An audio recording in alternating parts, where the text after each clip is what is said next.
Hello, everybody. Welcome to another Turn and Burn Tuesday. My name is a Great Eagle Ascent pilot. I'm a real-world A320 captain, bringing my love for aviation and flight simulation together for all you wonderful people out there. How's everyone doing this afternoon?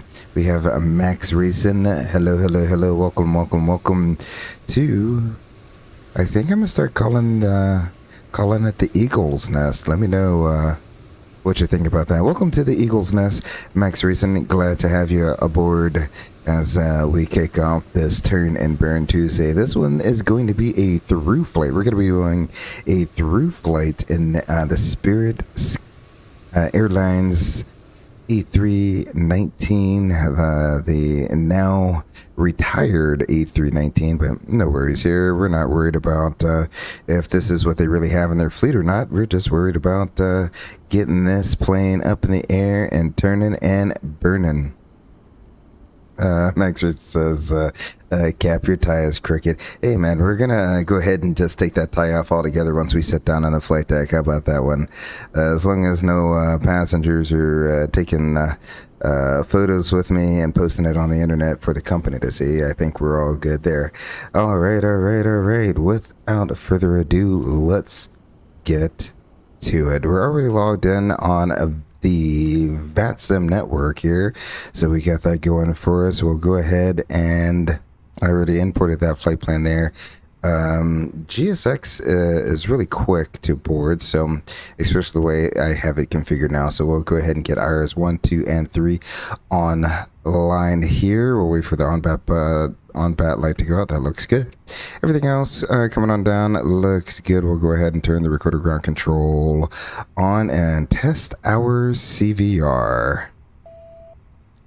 Excellent. I don't want you to think I didn't see your little message there in the Discord there, Max Racing. So the original plan was to, I'm gonna go ahead and test the fire while I keep talking over it here.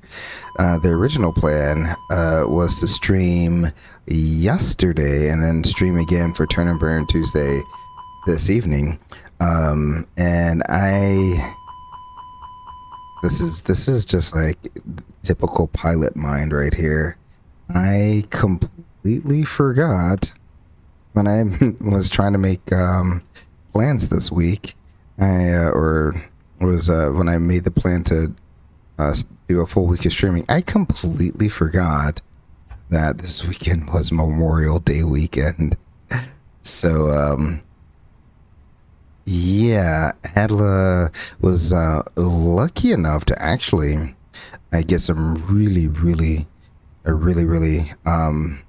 good trips that were one was just a 1 day, which was awesome, and then a 2 day, which was also awesome because we got done early in the morning, so I was able to enjoy Memorial Day Sunday, if that makes any sense. Yeah, so that's not Memorial Day, but I was able to essentially enjoy the Saturday and Sunday for the most part. And then Monday, obviously, I was off, and I completely forgot that is Memorial Day. So obviously had to go and spend time with family, friends, and you know, all the block and the block kids and the block families there. So I had a great deal of fun doing that for Memorial Day, and that is the reason why yesterday there was no stream. Also, you all will not have noticed anything at all, but I did get a new toy over the weekend as well. That will hopefully make getting into and out of the streams a lot more efficient for me. I got a Stream Deck Plus here. So I have some things binded right now, some of the buttons programmed, if you will, for, I guess, some of the more common things I do. So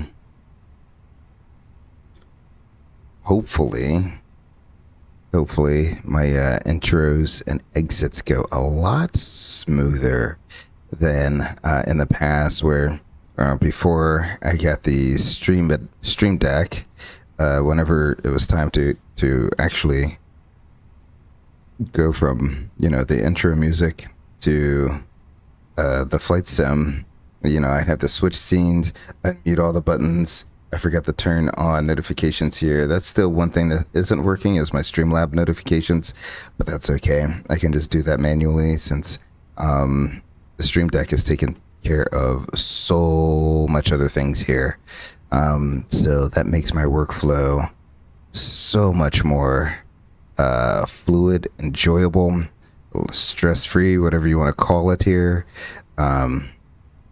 So that's the new goodie I got over the weekend. So I literally. So what I also meant to do, I was like, okay, all right. Obviously, I'm not streaming Monday, because obviously Memorial Day. But maybe we can. I'll stream Tuesday, do like an afternoon stream, and then do an evening stream for Turn and Burn. And that did not work out because I was up like to, 0 dark 30, trying to get all the buttons and everything programmed the way I would like it to work. So, I didn't see what altitude SimBrief was going to give us, because they always like to give you some crazy altitudes. 21,000 feet. That's not too bad. So we'll do that. 21,000 feet.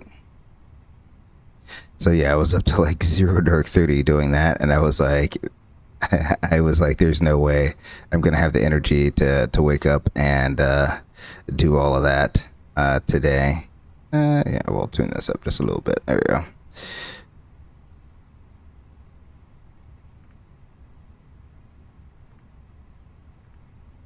So that is the new and exciting news on the channel there. Sorry, I'm kind of talking while I'm doing my flows all at the same time. There, Maxwell says, make sure there's no feds watching when you take off the tie. Hey man, once you're on the flight deck, it's fair game to take off the tie. I don't know why we're on that takeoff page. That's super weird. Let's just go to the net page here. Well, I really want data, aircraft status. Database is valid 252485s. That looks good. Although I'm pretty sure the 319s have 2420 or 2525s. Don't quote me on that. Pretty sure the 319s have 2525 engines. On the IEs at least. Alrighty, so there we go. We'll go ahead and get that initialized. We'll come on down here. I need to pull in a CTAF frequency for Chicago. That's going to be 2075.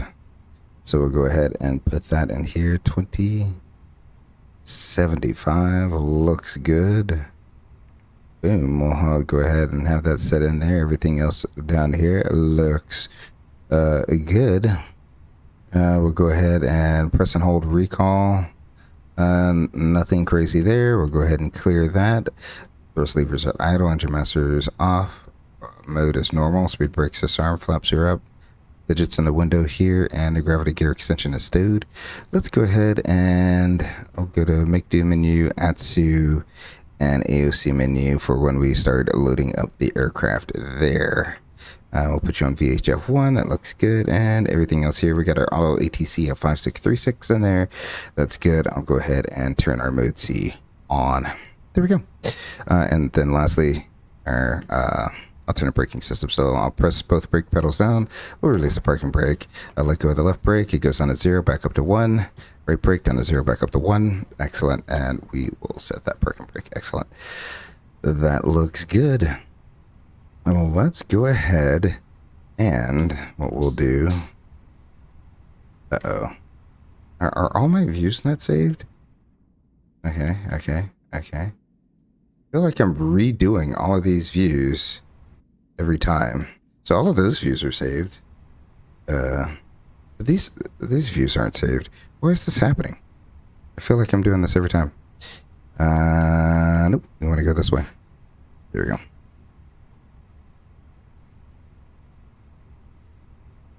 Yeah. Alrighty.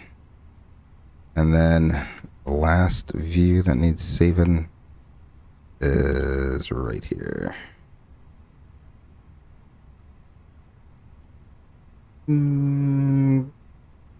Close enough. There you go. Something like that.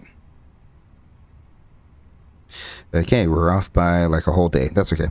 Let's go ahead and do mass and balance, load aircraft, GSX boarding, and refueling. Ready. There we go. In this case, fueling may take longer than everything else, but we'll see. 137 passengers. Looks good to me. And let's go ahead and I'll put you on the performance page here. We'll do 10 left. 10 left is what it is. From Delta is what they use. We'll sync to preliminary at 2,000 pounds or 143.5. Excellent. 040, that's okay. Do I want that? No, we won't take credit for the headwind.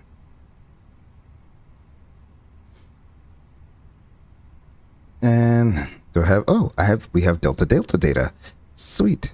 There we go. Alrighty. There we go. Well, that's calculated out. We'll send that to the McDo. And let's go ahead and get into programming our FMC. Let's see.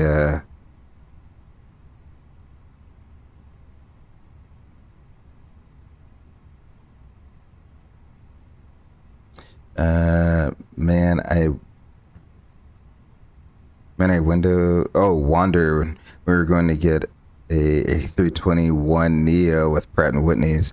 We will see, Phoenix, if you're listening. A321 with the Pratt & Whitney's. I think Phoenix, if we're going to get one, it's going to be Phoenix that's going to be the ones that does it. Or do it. However, English is hard. So that Max Racing would be my only hope. There is we get the I mean, they operate pretty much the same as the Leaps, but they have the dual cooling, which is amazing. So the startup goes much quicker when you can dual cool. Alrighty, we're gonna be in Spiritual Wings NKS 3318. We're gonna have a cost index of 26 with a cruising altitude of 21,000 feet. Temperature deviation is 9 degrees warmer. So that is going to be 9 minus 9. The current temperature outside is 18. There we go, 18 degrees. Excellent. Louisville is the alternate. We'll go to page 2 here. I'll pull this straight from our received messages. Our load sheet, we shall accept that. Let's see.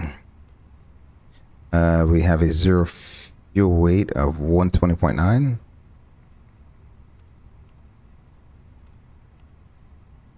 And a zero fuel weight CG of 30.3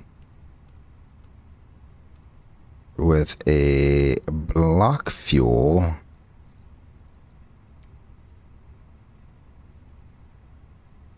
that crispy cool air conditioning on the Neos. Oh yeah, that too. Oh, you gotta love it when it's a nice hot summer day and you get the aircraft in the fleet with the best AC on it. 21.0 will be our block fuel. And our alternate fuel is going to be Louisville at 3.0. We'll throw that in there. A route reserve of 0. Excellent. We'll come down to the flight plan. Do 10 left. Or departure. And, oh, they don't even have the Chicago. Okay. whatever. We'll insert the range rings for our Chicago departure there. The arrival is going to be Jacks to Eleanor transition 5 right, because 5 left is currently closed, so ILS 5 right. Jacks to Eleanor transition. I will insert that. Let's go ahead and put our range rings in for the Chicago 5, 8, whatever. There we go. O'Hare, whatever it is. So it's going to be GCO 5 and GCO 8. So we want GCO 5 mile ring. And then next one will be GCO 8 mile ring. And we got to be above 3,000 and 4,000 respectively. So there we go. A319, pretty light, so we should be able to take care of that pretty well. We'll go to the next page, uplink our winds. Performance is initialized there. We'll go over to our descent page, 290 knots in the descent. Excellent. Alrighty, and secondary flight plan, don't have to worry about any EO stuff, so we'll go ahead and leave that as is. Right now, let's go ahead and double check. Yep, everything's aligned, everything's distinguished up here. Recorded ground control is on.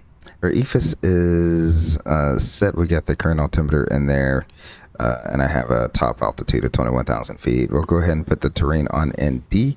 Our parking brake is on, and we have checked that. Let's see. ACP, RMP, that all looks good. Our position, we're looking for 4158.6. We got 4158.6, and we're looking for 087, 54.5, 087, 53.0. That all looks good. Come on up here. ND looks appropriate.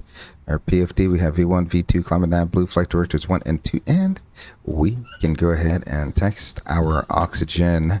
Max Race says, have you ever rode on a 220? No, I have not ridden on a 220. But I'm not ruling that out because I might be, I don't know.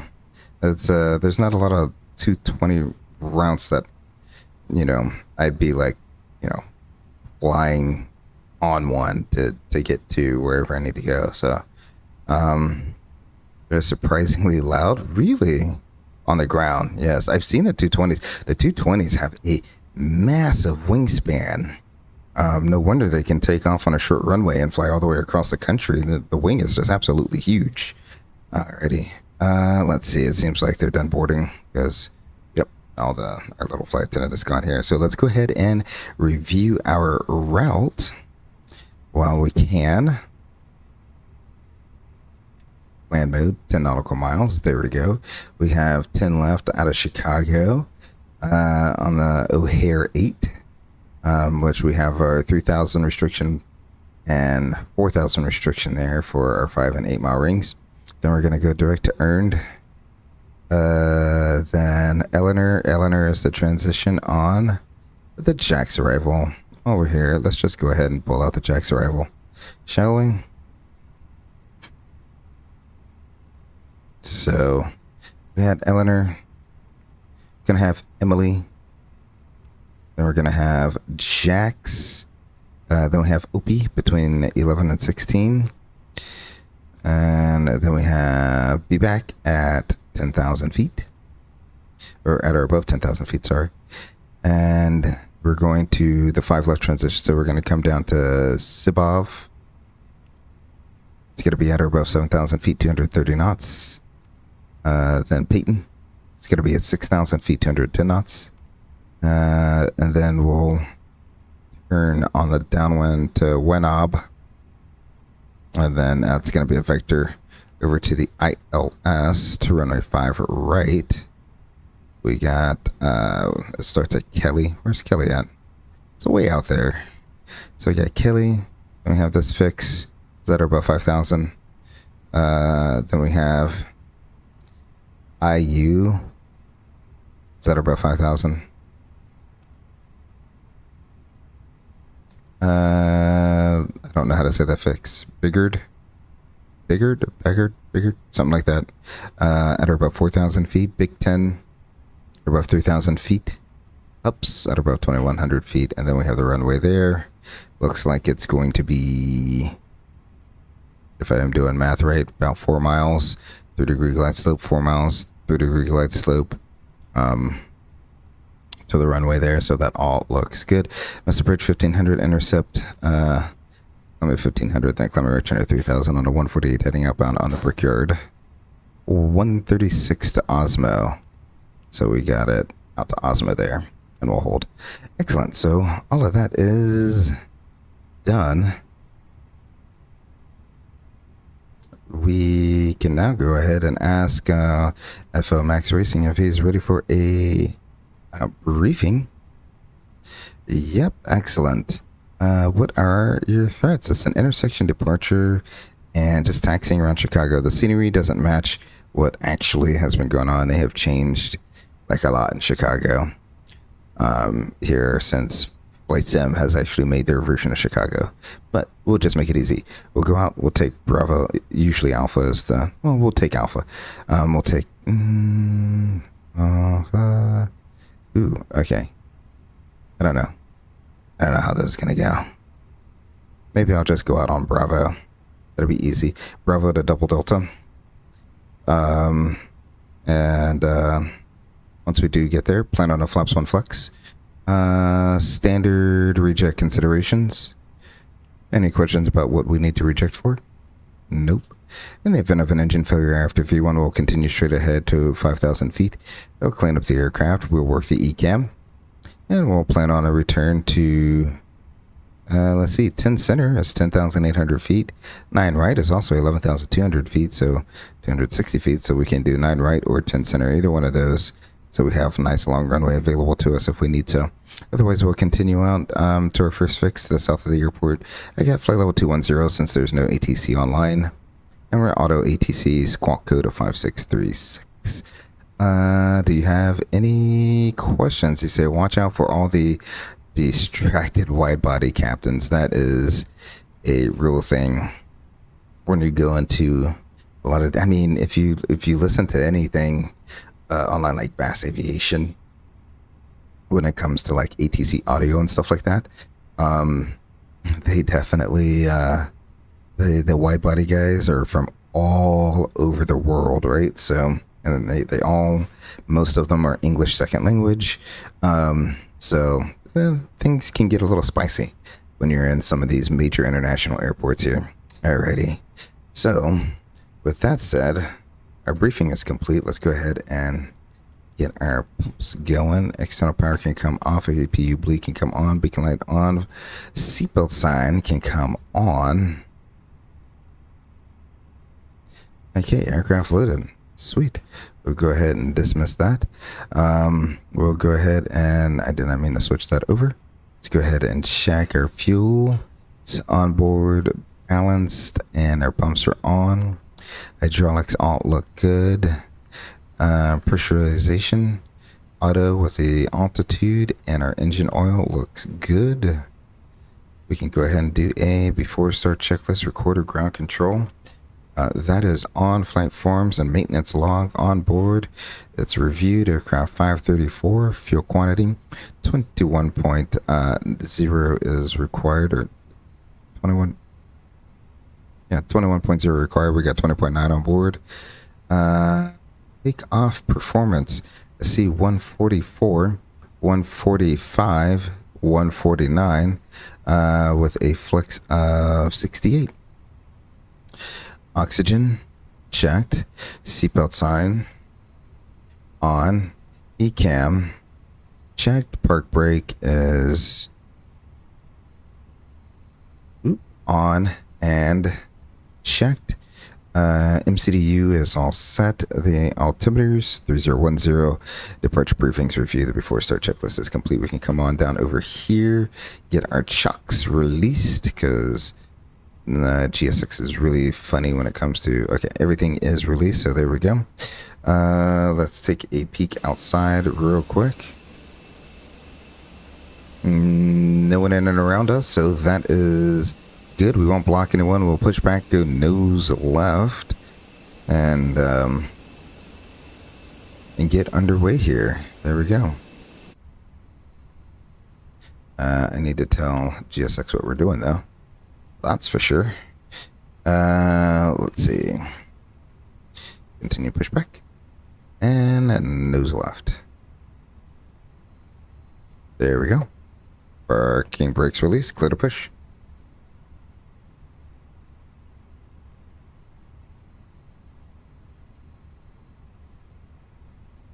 Alrighty. Said all engines clear. There we go. Wow, there's a person literally right under that engine. Are we sure all engines are clear? Are we sure about that?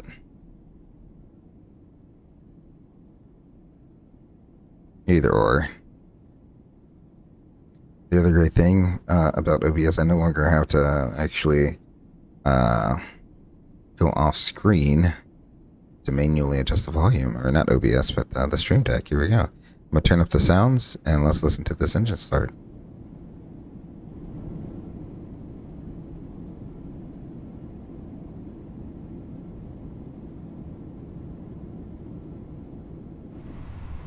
Got the leader on. Yeah, okay. There we go.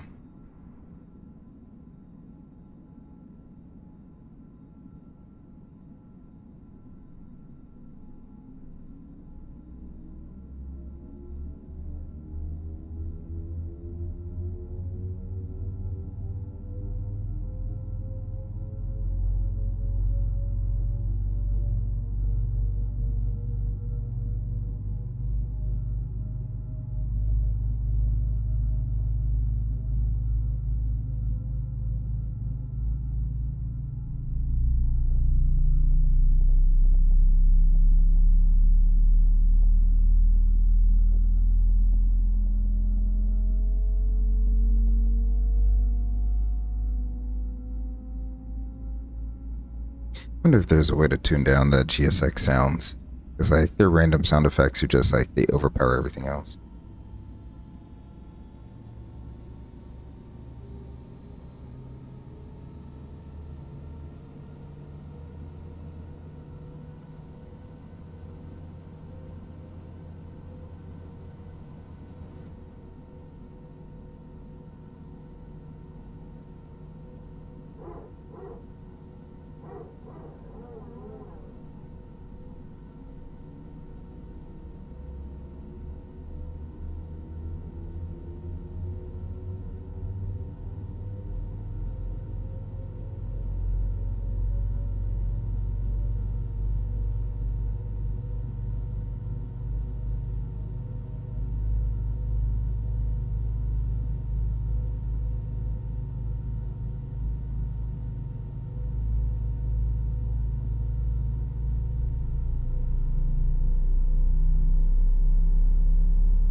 This airport doesn't look bad for a freeware airport, not gonna lie.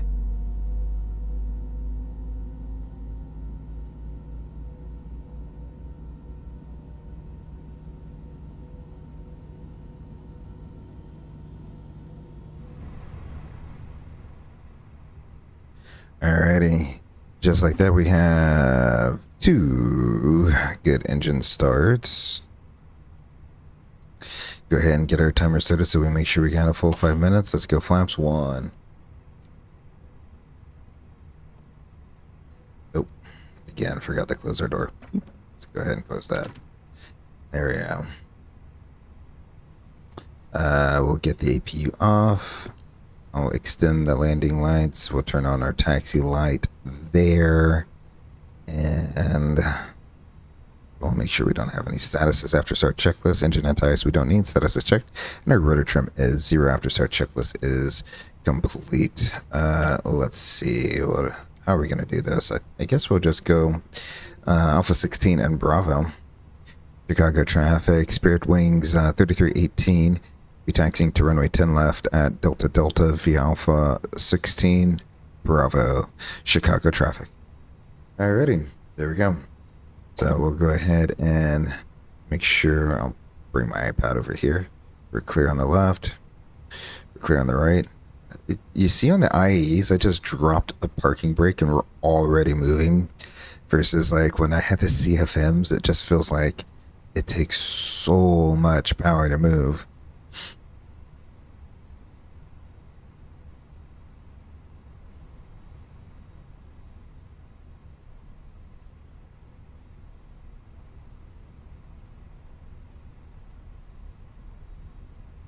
So we'll continue straight out on Alpha 16 and then we'll hit Bravo up and we'll just take Bravo all the way around. It curves all the way around. That makes it hard to do a flight control check. Let's see if I can get it done right now. Pull up. Pull down. Neutral. Pull left. Pull right. Neutral. Rudders. Pull left. Pull right. Neutral. Excellent.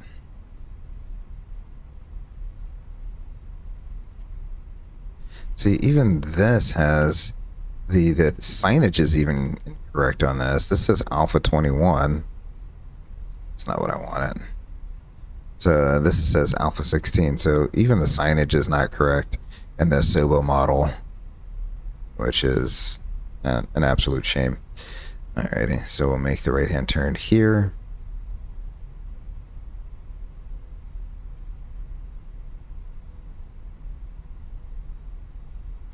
Now that we have a nice straightaway, we can go ahead and pull our final load closeout here. Let's see, final load sheet. Let's go ahead and accept that we're at 121.0. The 121.0 is what I'll put here. And 30.3%, so that checks. Excellent. We'll go ahead and select max on our auto brakes. Closeout looks good. I'll set this back on that page. We'll go up 0.6 there. Predictive wind shear to auto. And we can go ahead and test our takeoff configuration. So we'll continue on Bravo. It curves around, nice little curve here.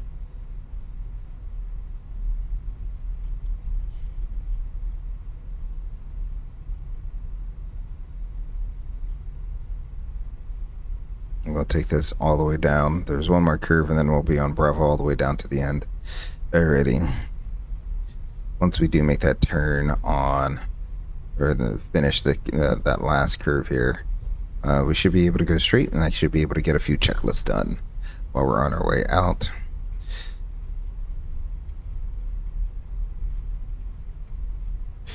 Flight attendants, prepare for takeoff. There we go. Engines are going to be warmed up by the time we get to the end of the runway here. Am I on Alpha? No, this is Bravo. Oh, November is the other taxiway. Okay. I was like, what taxiway is that beside us? Alrighty. So, let's do it before takeoff. Checklist flaps. We have one planned and one indicated. Takeoff data and speeds are all checked. Our weight is at 141.8. And we're looking at... I can find you here. Oh. I want to make sure I'm not getting off track here. So we have 141.8 and our closeout said we're going to take off at 141.5. That's good enough. Stamp trim. We have 28.2% and they had loaded 28.1%, close enough. Flight controls are checked. Oh, this is where things get really funky. Okay. I should have taken November. Okay. Clearly, if you look on the map here, we're in a section that doesn't exist anymore. This is why I say this is just really weird how this goes. Alrighty, so we'll turn left and go back down to Alpha. I don't know, this is so weird. So, just, you have AI. Just have AI rescan the taxiways. So that is correct. The terminals didn't move anywhere. It's really just taxiways that have moved around. I don't know why Asobo can't get their AI software to rescan all of this, and then a human come back in and polish it up. You know, they're working on other things. Anyway, flight controls checked. ECAM memo, takeoff, no blue. To the line. Put performance over here, flight plan over here. There we go.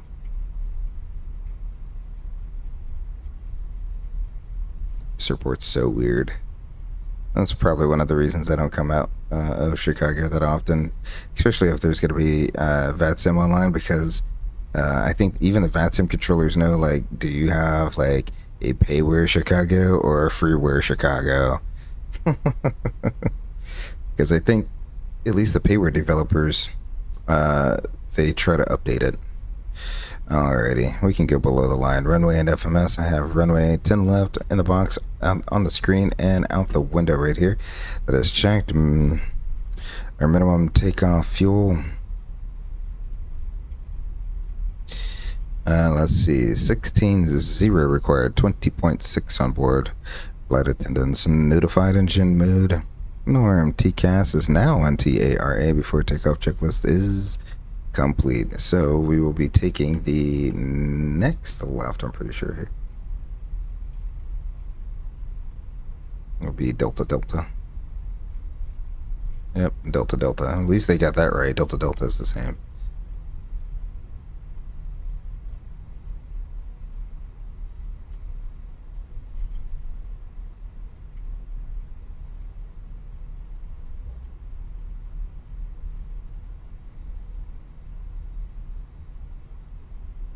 Alright. Runway 10 left, or right in front of us. Let's go ahead and let the flight attendants know we're taking the runway. We'll get all of our lights on. Chicago traffic. Spirit Wings 3318 departing runway 10 left. We'll be departing the pattern to the south. Chicago area traffic. Alrighty. I don't hear anyone on the frequency. 2075. Yep, that is a good frequency. So we won't wait on the runway for anything. We'll just go ahead and line it up. I got the volume coming up for you here. Excellent. Enjoy the takeoff.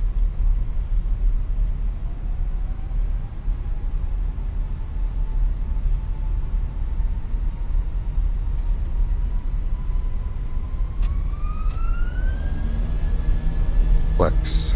We're set.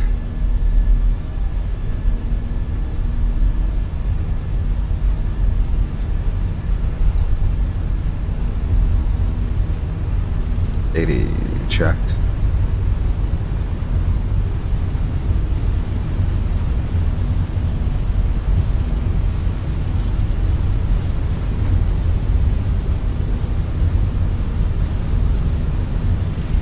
V1.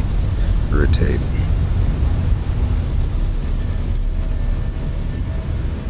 Positive rate. Gear up.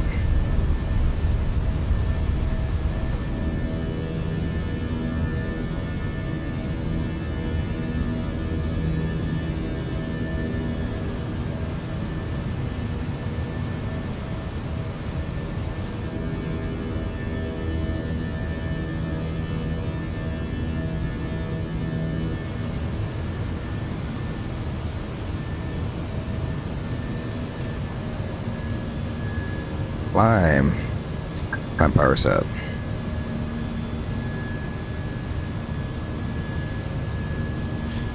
With that, we will go ahead and just go direct to earned.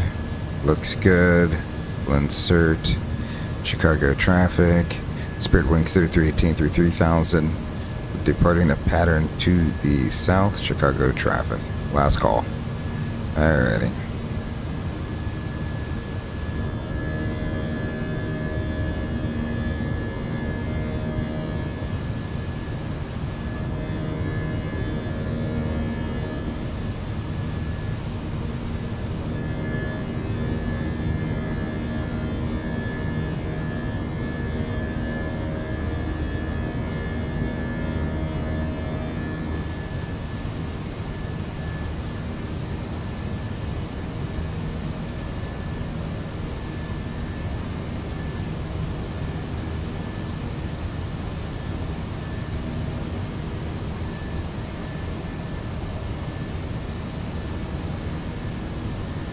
Both restrictions are made.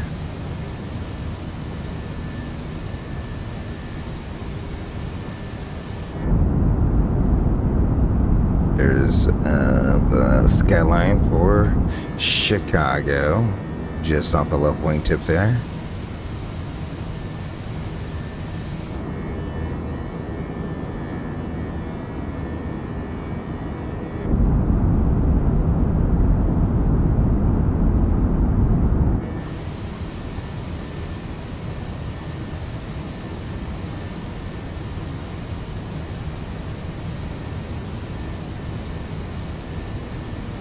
What's the temperature outside? Plus 14. Excellent. I'll bring the sim volume back down.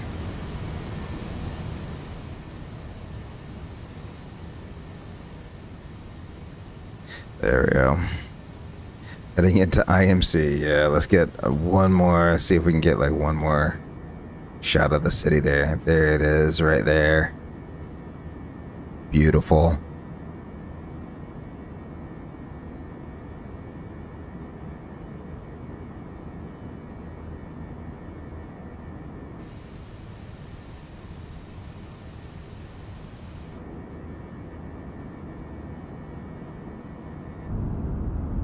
There it is. There's the skyline. Hello, Chicago. Goodbye, Chicago.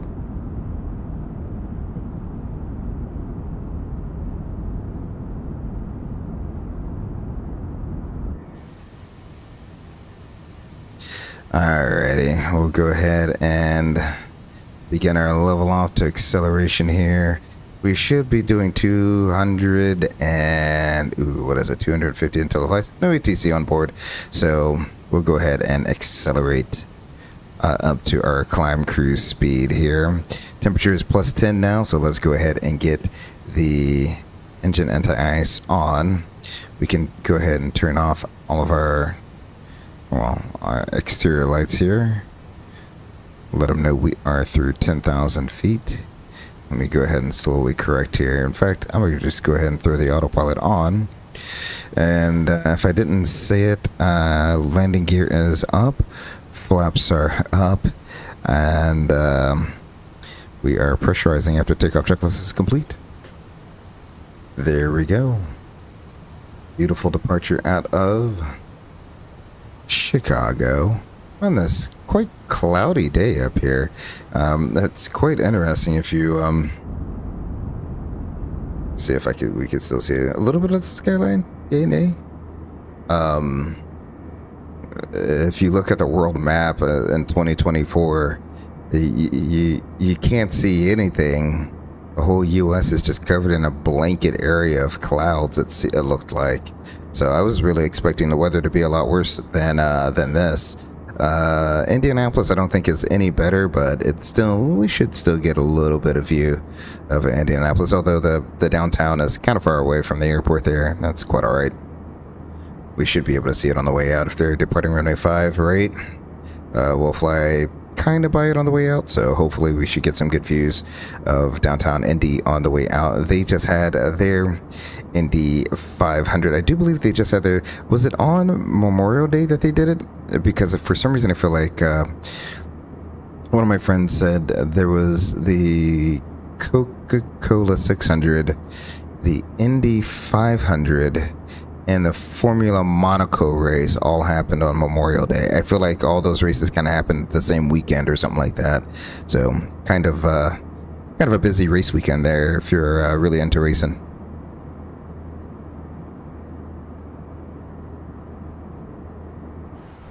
You know what I need to do is switch this over to Unicom.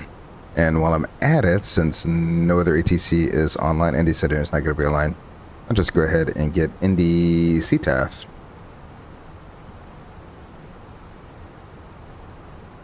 $20.90. So I'll go ahead and put that in there. There we go. $20.90. CTAF is in there. That's not really making it any brighter, is it? Oh well, what are you going to do about it? Still +8, so once we clear these clouds, then if we ever actually do end up topping them, then I'll turn off the engine anti-ice. If not, then I guess we're just going to have to leave them on for the duration of the flight. Let's go ahead and check the weather in Indianapolis real quick. The weather. Indianapolis weather, 5 right, departing 5 right, that's what it is. And a half hour right in there. Sweet. Excellent. So the current altimeter in Indianapolis 3004. Oop, I wanted to set that once. We'll select standard twice. Select standard and the rise and select standard. There we go. So we are through transition standard. I think we have topped the clouds. Yeah, we're going to be on top, especially at 21,000 feet. I'm going to go ahead and get the engine anti-ice. That way we can save a little bit of fuel right there. As far as our burn goes, yeah, we should be right on our landing target there. I think 130, yeah, 137.7, so need to burn about 2,000 more pounds.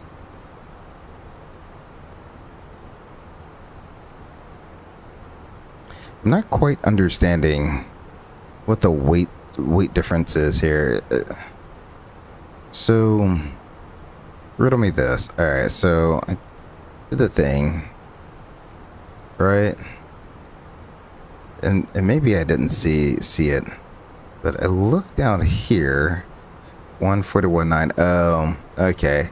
For some reason, when I had planned this out, I thought our ramp weight was going to be 139 or 137, and I was like, oh, that's great.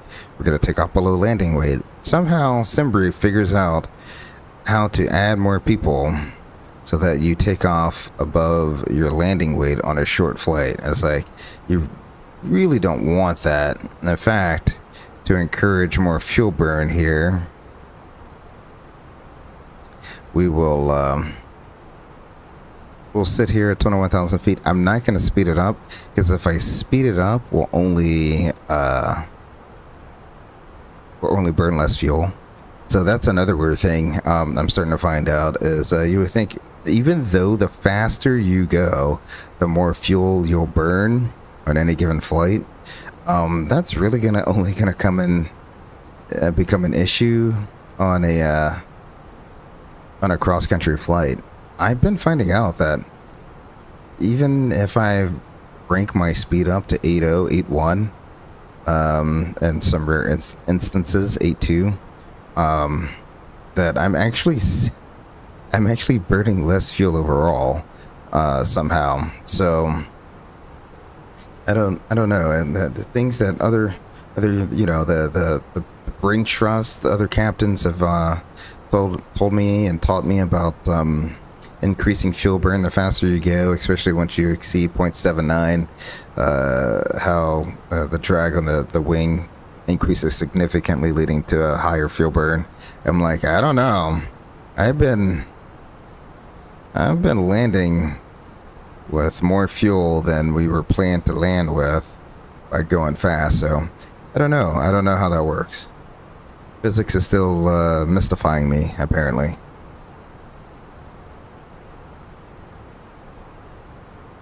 Anyway, To get that fuel burning some more, we'll go ahead and turn on the APU. We reviewed the arrival. What I can do, we can get some in-flight tunes going here.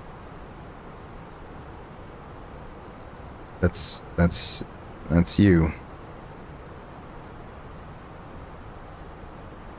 Okay.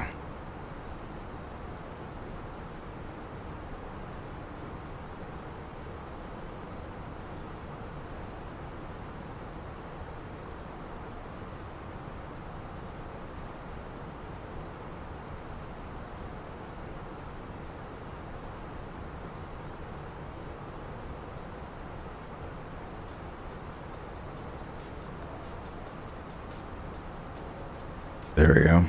Hopefully that is audible in the background there. We'll do a quick little briefing here with our Ghost FO. Are you ready for a briefing, Ghost FO? Yep. Excellent. I'm getting really good frame rates up here. I'm going to miss that once we land in Indianapolis. That's probably one of the other reasons I don't go to Indianapolis that much is the frame rates just get terrible there. Cam Jack Flight Sim, how are you doing? Good evening, sir. Welcome to the live stream, or as I'm starting to call it, welcome to the Eagle's Nest, sir. Hopefully you're having a great evening. I really do appreciate you stopping on in. He says, hey good sir, hope you are well tonight. Great Eagle had a great Memorial Day stream yesterday. Yeah, I was watching a little bit of your stream last night / this morning. I was burning some midnight oil last night, putting together all my buttons for the stream deck. But I was listening to that video on I guess it seemed like it was probably someone in training on the ham radio. And it's just very interesting listening to people from all over the world giving in their call sign and how well they're reading you and where they are in the world. That's really cool. That was really cool. I really did enjoy that. So if you haven't already gone over to Captain Jack Flight Sim's channel, go ahead, give him a go over to his channel and give him a subscribe, will ya? Really great community he's got going on over there as well. So thank you, Captain Jack, for dropping in here. Let's see. Ghost FO says he's ready for a quick briefing here. So we'll go ahead and brief up our Ghost FO here. We already reviewed the arrival en route. Really, the only thing we got to do is brief the approach up. So the route's been reviewed for the arrival. The first restrictions OP between 11 and 16. Bottom side is Peyton at 6,210 knots. Plan on doing. Let's just go ahead and brief up the whole thing. Why not, eh? That's going to be the ILS to runway 5 right. Chart 11-2 dated 8 July 22. The frequency is going to be 111.15. We got 111.15. That looks good. 050 is final approach course. Final approach course is 049. Close enough for us. Hups is at 2100. The bottom is going to be 991. So let's go ahead and throw that in there. Touchdown zone 791. MSA around the Brickyard VOR is going to be 3,100 feet all quadrants. We're going to configure using full flaps, low auto brakes. In the event of a miss, we'll plan on doing a soft go around. We'll climb up to 1,500, then a climbing right turn to 3,000 on a 148 heading outbound on the Brickyard 136 radial to Osmo and hold. Or as directed by ATC. There's no ATC online, so we'll just do this. There's a PAPI on the left, ALSF2 lighting. And when we do land, plan on a left-hand turn off. Let's see if we can catch this forward high speed here. We'll take Charlie Fort Charlie and then Romeo and then Hotel Inn, and then we'll park here on Bravo 20, somewhere down there. Pretty sure it's Bravo 20.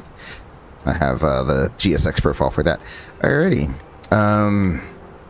Do you have any questions, our Ghost FO? Nope. Alrighty, that looks good. Let me go ahead and finish setting up our approach information here. So I'll bring that back up. I don't know why I got rid of that. We have Indianapolis weather. Let's see, 070 at 10. That looks good. So 070 at 10. Temperature is 18. Pretty much no different from Chicago. And the altimeter 3004. I already set that. And our three altimeters here. So that's all set. Excellent. That should be all set and ready to go. Top of your descent is in about 15 miles. I like to descend a little bit early, just because I like to start off slow before, and then let the ball catch us as we're already descending. You say, yeah, ham radio is a lot of fun too. Thanks for watching my friend. Yeah, no problem. It's I thought that was really cool. I could definitely tell. It seemed like to from the untrained eye, and this is just as someone in the aviation industry that is an instructor, and you listen to a lot of instructors on the radio in terms of air traffic controllers, and I guess there was someone there that was kind of listening in on the radio and then telling them how to respond. Let's go ahead and select 6,000 as our bottom, and we'll go ahead and manage that descent on up. Yeah, so it definitely sounded like he was listening to the radio. You had the one person operating, and you had two people listening, and I think at one point someone said, who's number two? I think he could definitely hear that there was two people operating, so he was like, who's number two? And so that was kind of cool. So he got the microphone and gave his call sign out, and reading, I think he said 5x9 or something like that, or 5x4, something like that. And they were in Ohio, so that was pretty cool. And I don't know where the other people were. It was the ham radio. You got to really have an ear for listening to the ham radio, and it's like that too when you're flying in a non-radar airspace, and you have to use HF radio. It sounds a lot like the ham radio. Now we're picking up people, but they're not like in South Africa, they're just in New York. But that's it does sound a lot like that. So you really do, like when I tune in HF to do a position report or something like that, or I need to talk to New York Center for some reason through the Flight Service Center, I put on my headset and I turn the volume up, and both of us get real quiet so that we both are listening, so that we can get all the information as accurately as we can the first time around.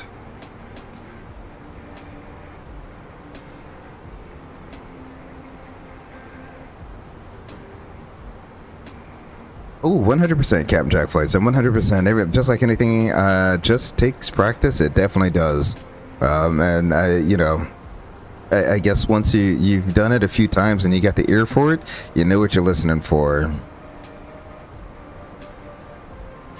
Yeah, so yeah, it is. That's definitely.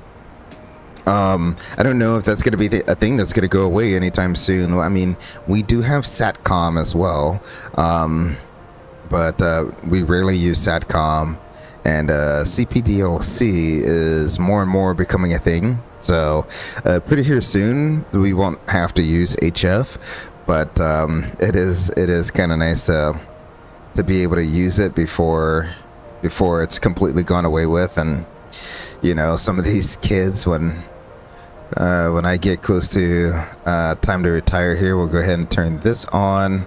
We'll get the engine anti-ice on as well, since it is still below -10 there, or +10. We'll go transition once, twice, and thrice. 3004. We'll check our status. There's nothing new there. Excellent. Let's do a descent checklist. Altimeters, we have 3004. Auto brake low. Perfect perch page is all set. Arrival briefing is reviewed. We're on the jacks too. We'll be doing the ILS to runway 5 right. And our status is checked. Descent checklist is complete. Did I get another auto ATC? You may receive automated guidance from controllers. Okay. Okay. So, okay. It was telling me to cross jacks that are below 13,000. Yeah. Yeah, you get what you get.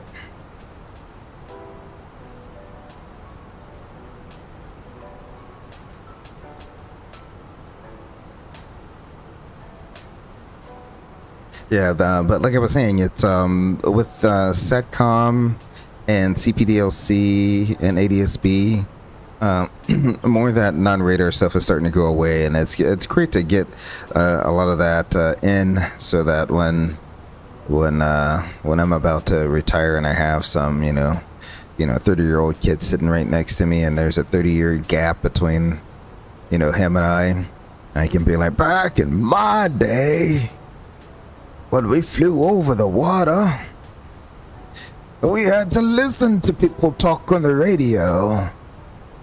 That's my best old man voice. I don't know. I don't know how I'm gonna sound when I get old. Hopefully like that. I want that type of voice when I get old. Aviation Geek, how are you doing?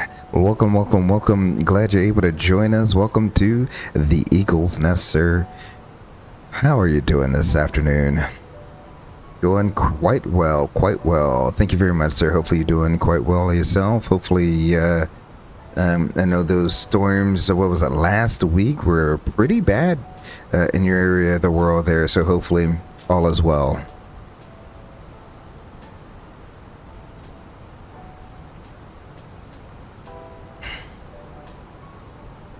Alrighty, so let me go ahead and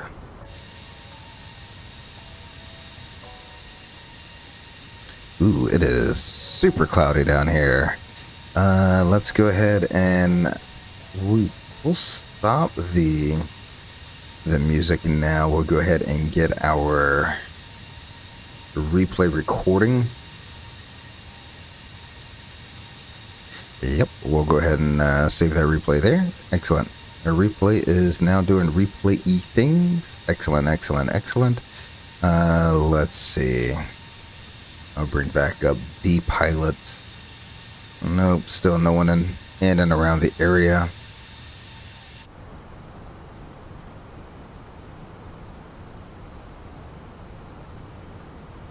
More drag she wants, so we'll give her more drag.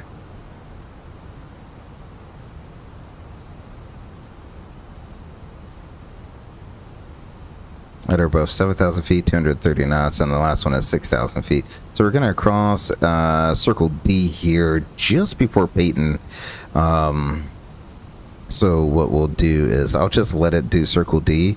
Once I get to 210 knots, then I'll just pull the speed, and hopefully I can time it perfectly where I pull the speed, we maintain 210 knots. Don't have to worry about it.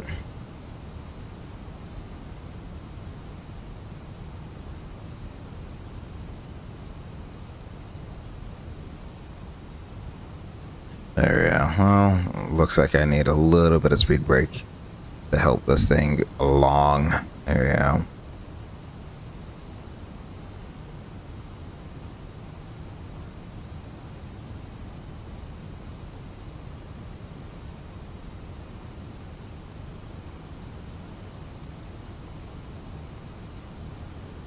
Oh, so Max Reason, I'm pretty sure I got at this earlier, and then I kind of went on a long tangent there about what and where I was going to stream. So I wasn't able to get a stream in yesterday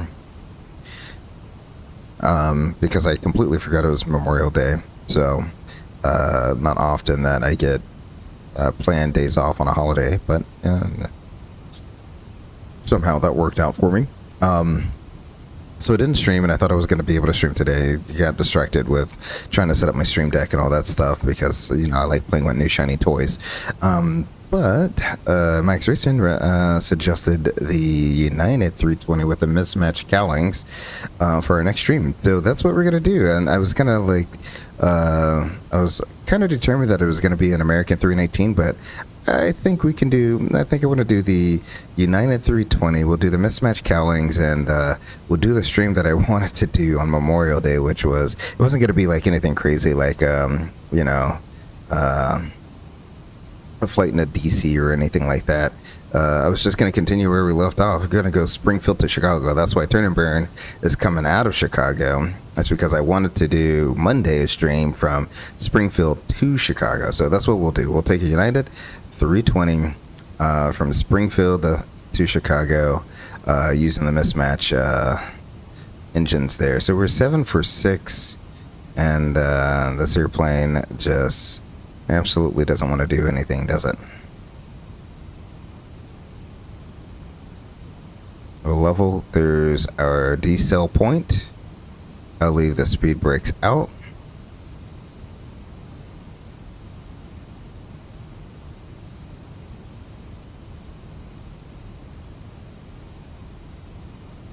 We're at plus 17. I'll turn the engine the engine anti-ice off here soon. Let's go ahead and go flaps 1, speed verified. Excellent. Engine anti-ice can come off. We can pretend that we set the flight attendants down for landing. I'll get all of our lights on. That looks good. And let's go ahead and go down to 3,000 feet, shall we? Oop. So we go down to 3,000 feet. Open descent.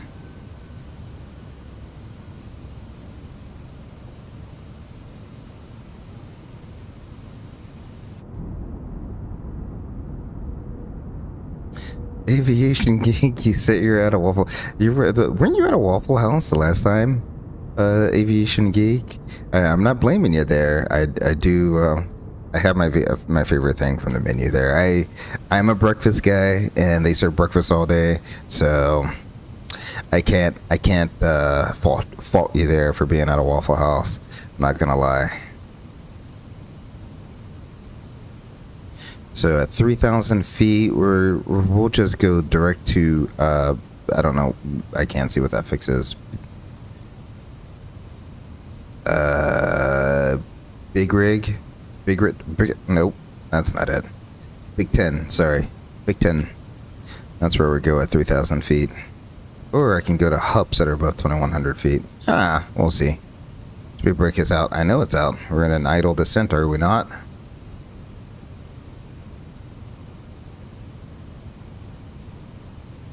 There we go.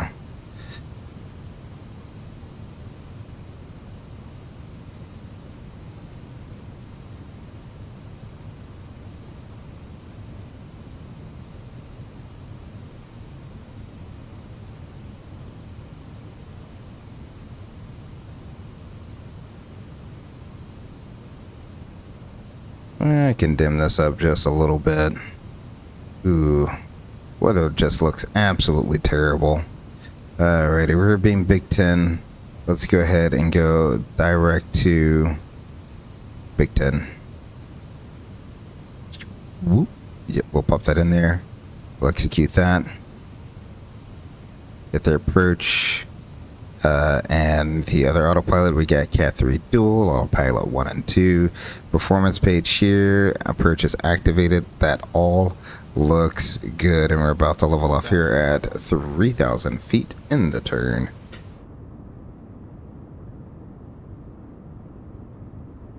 Look at that. Wide open farm fields here.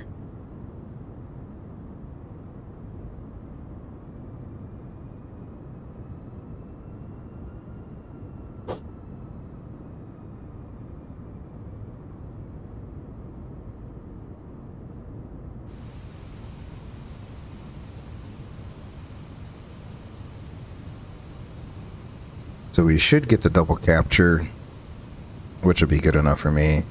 When we get the double capture, I'll just go ahead and slow it up to final approach speed there. It's going to be a spicy approach. Oh, no, it shouldn't be that bad. The winds are mostly down the runway, right, Max Racing? So we'll see.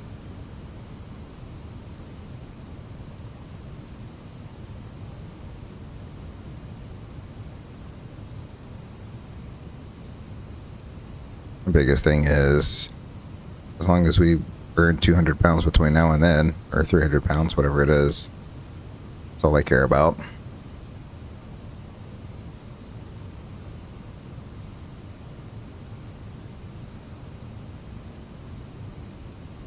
We're really gonna do is see where to look for it. Well, it should be. Let's see. Does it have landing weight? Estimated landing weight 137.7. Okay. Okay. Sim brief. Where are you scheduling us to the exact pound for landing weight? That's weird, sim brief. Super weird. Low capture, glide slope capture. We could set our missed approach altitude, which is 3,000 feet. That's already in there. That is set. Let's go ahead and manage up our speed. Flaps 2.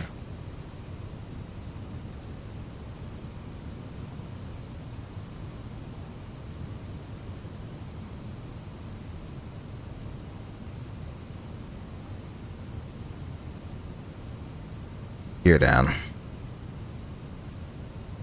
Airport's in sight.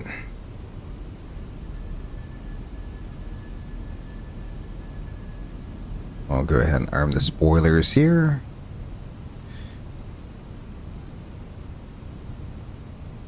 Oh, on that takeoff out of Chicago, my rudder pedals were sliding on the floor. I really need a silicone pad to keep them from sliding. Flaps 3, speed verified. And flaps full. Speed verified before landing checklist. Altimeters, we have 3004. We're crossing 2240. Engine mode is norm. Landing gear is down. And 3 green, ECAM memo. Landing no blue before landing checklist is complete. Alrighty, alright. I'll go ahead and turn the volume up on the sim. I'll see you on the ground.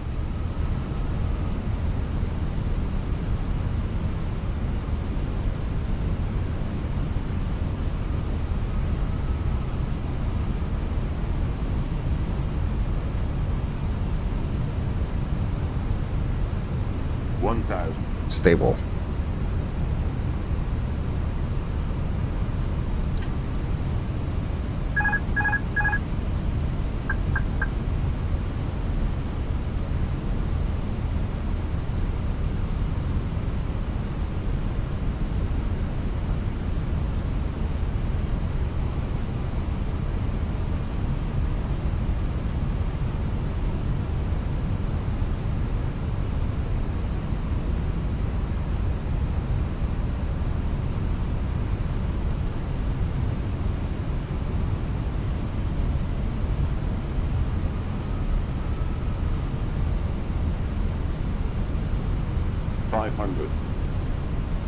Stable target sync 6.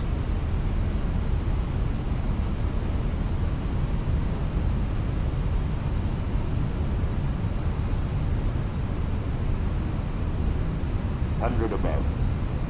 Continuing.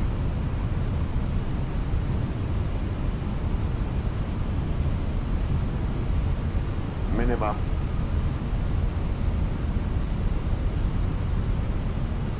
Flight slow. Correcting. Flight slow. 40, 30, 20. Retard. Drive.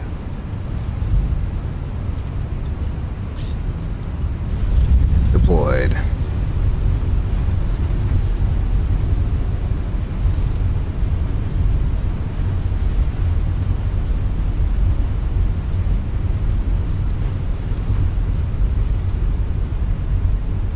'80 manual braking.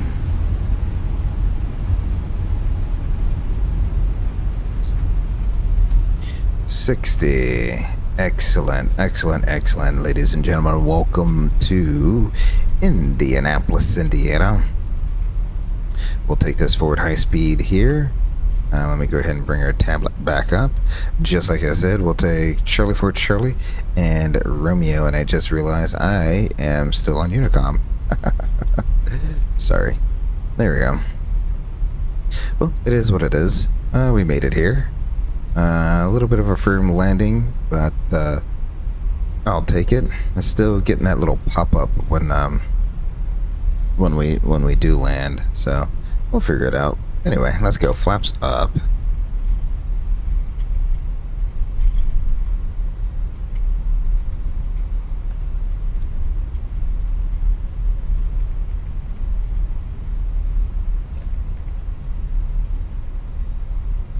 Make this turn here on a Romeo.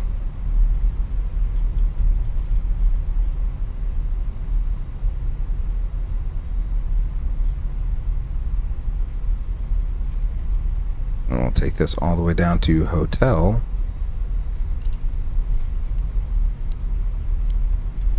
Yep. And the APU is on, so that's good. Excellent. And let's go ahead and get GSX up. Really? I think it's B20.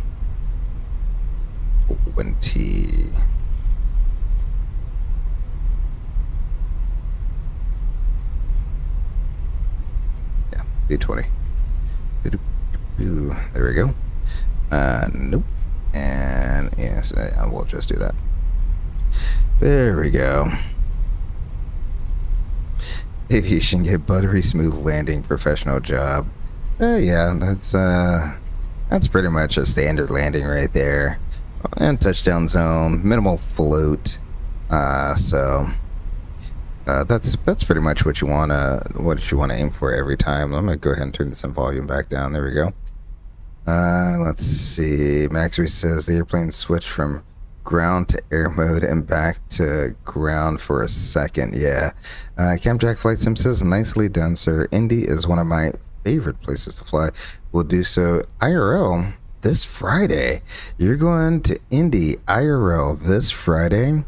Well, let me tell you, once we get parked, I'll show you the scenery here in a little bit, but the buildings on the scenery, yeah, blah. But the terminal, where I forgot who did this Indy airport, but the terminal it looks just like it would in real life. Let's see. There's 22. I see gate 20 coming up here. We can go ahead and turn our light off there.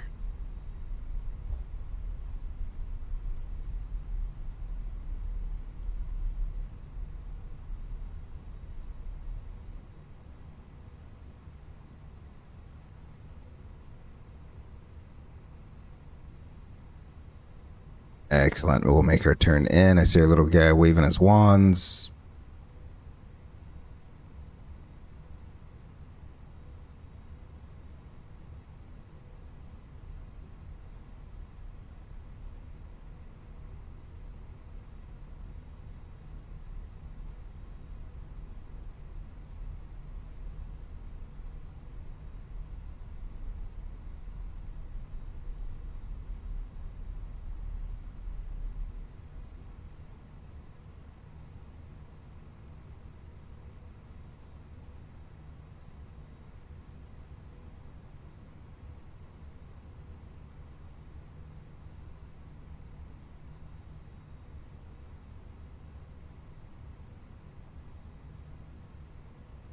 I guess that's an X.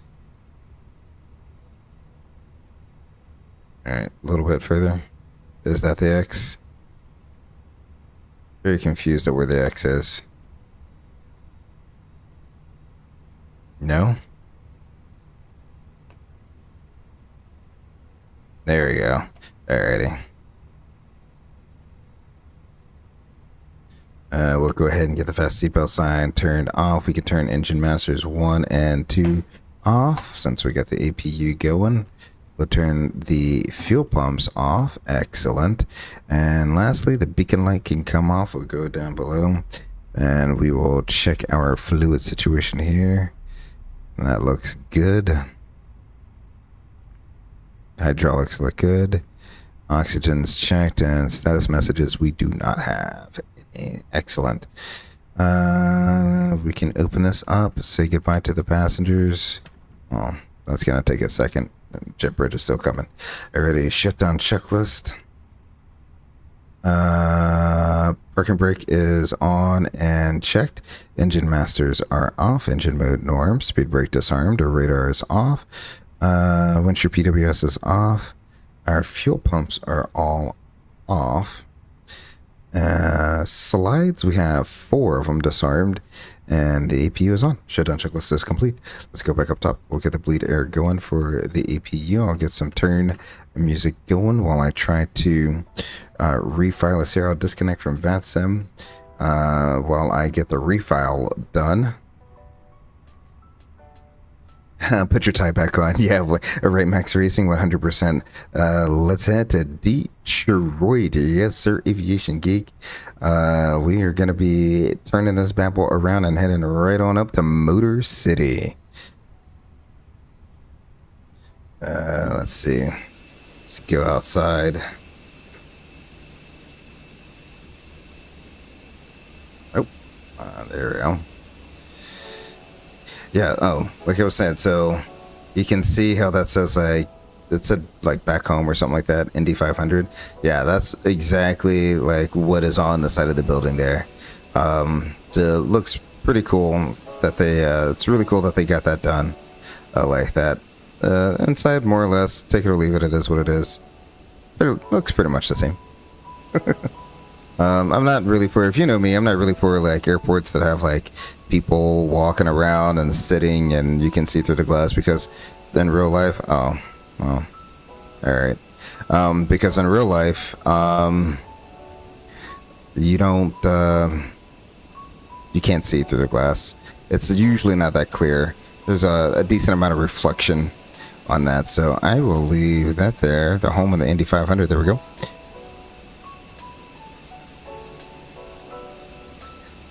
Let me go ahead and get back on SimBrief here. Nope, that is not the button on SimBrief I wanted. I want a nude flight.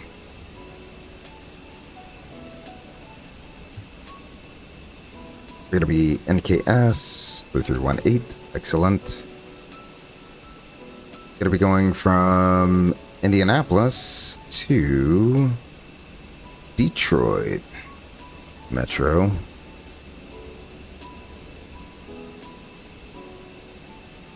Ooh, new weather's loading in.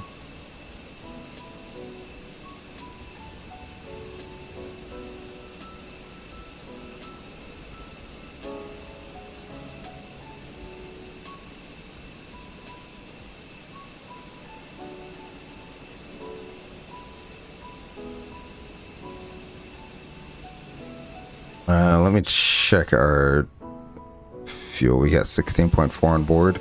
That's really all I wanted to see.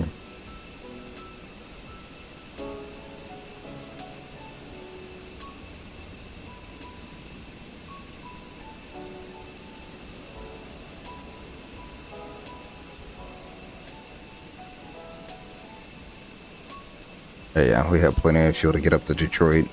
38 minutes of flying time. Did it give me some, like, insane altitude? Yeah, it did. Okay.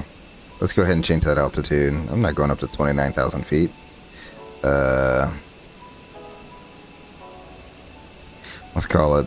Let's do the same thing. Let's go to 23,000 feet this time. So, there we go. That made the flight time longer. Oh, it is what it is.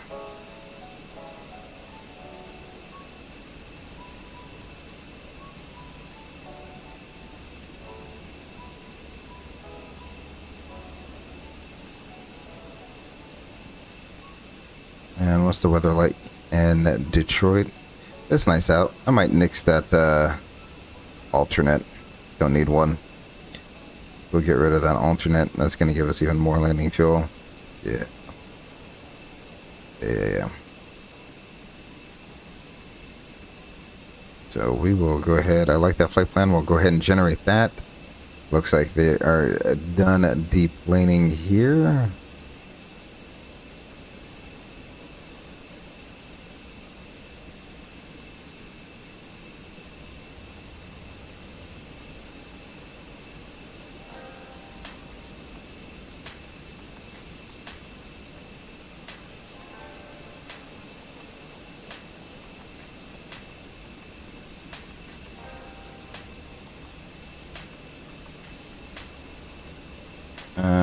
Let's see. Looks like 4 right. What are they using for arrivals? 3 right and 4 left. Up in Detroit. So, I mean, we could plan on a 4 left arrival. I mean, neither one of them is really close to where we're supposed to be, but we'll do a 4 left arrival. Just because of where we're coming in from. Yeah. So we'll do the ILS to 4 left. Sorry, I'm looking here on the charts. I know you can't see it, but you're about to see what I was saying this entire time. We'll unload that import from SimBrief. There's our flight plan. The options. No, I don't want options. I want Detroit approach 4 left. There we go. We'll go ahead and pin that. We can hide that. That is good. We can come here. We'll go home and then view again. It should re-sync this. Excellent. That all looks good. Let's hop back inside. And what I usually like to do is go up top and get the recorder ground control on. Since the IRs are aligned, get the recorder ground control on.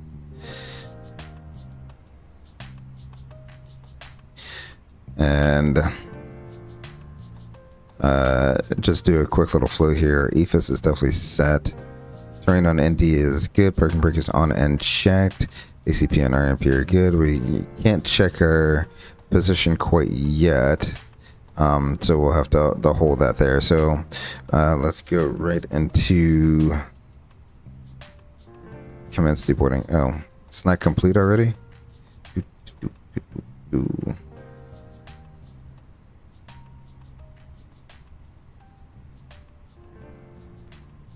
Oh, okay. I don't know.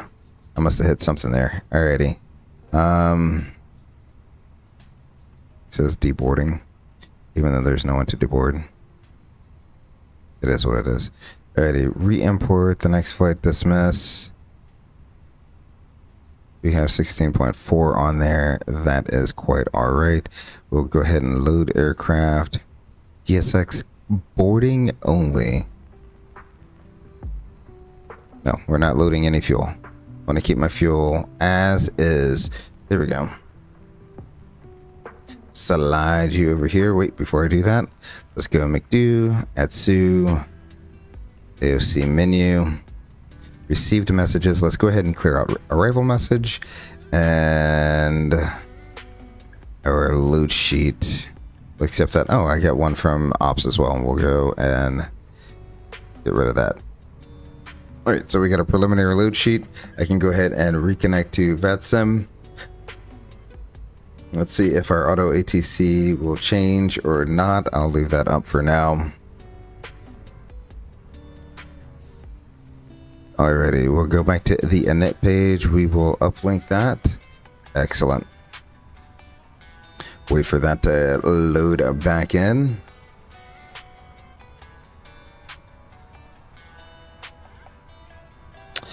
Alrighty, we're going to be Spiritual Wings, NKS 3318 again.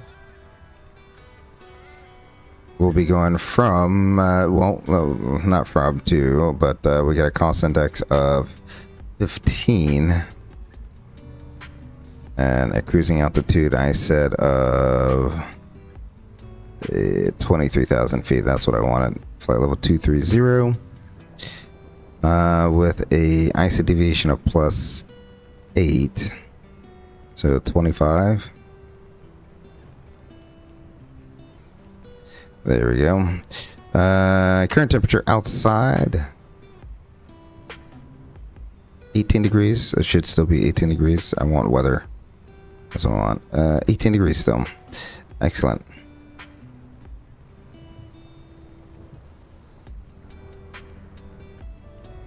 And we'll go to page 2 here. Looking for a zero fuel weight of 116.4.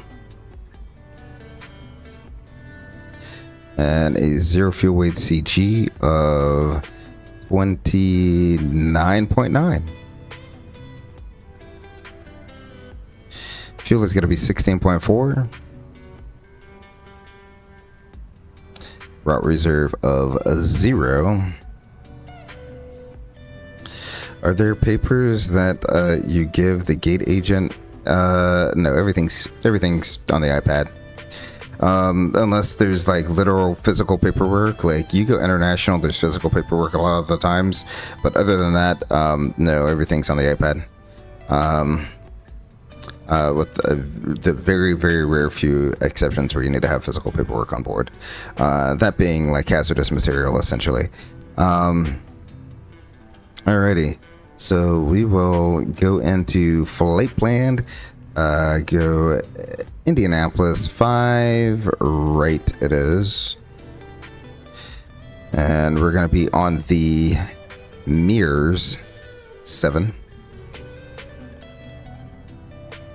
What's that transition gonna be? Mears 7 Mears, okay. Alrighty, I guess I'll just insert that. And we'll go direct Clark, direct Droz, direct Suede for the Lecter 3. Okay, so we got Suede, Lecter 3. I said we're going to be doing the ILS to runway 4 left. Yeah, 4 left. So, don't know how we go from 3 right, 4 right, and then it just skips 4 left altogether. I don't understand this. Oh, because there's different versions. We'll just do the ILS. Ooh, that is a good one. Where does Lecter end off at? Scissor. Alright, so Lecter ends. Okay, so the arrival ends at Scissor, so we'll do the Yankee Scissor transition. So, or Zulu with the Scissor transition. So 4 left Zulu. Lecter, Suede, Vias, Scissor, insert. There we go. Let's pull some performance, shall we? 5 right, that looks good. We'll sink the prelim at 2,000 pounds, so 134.4.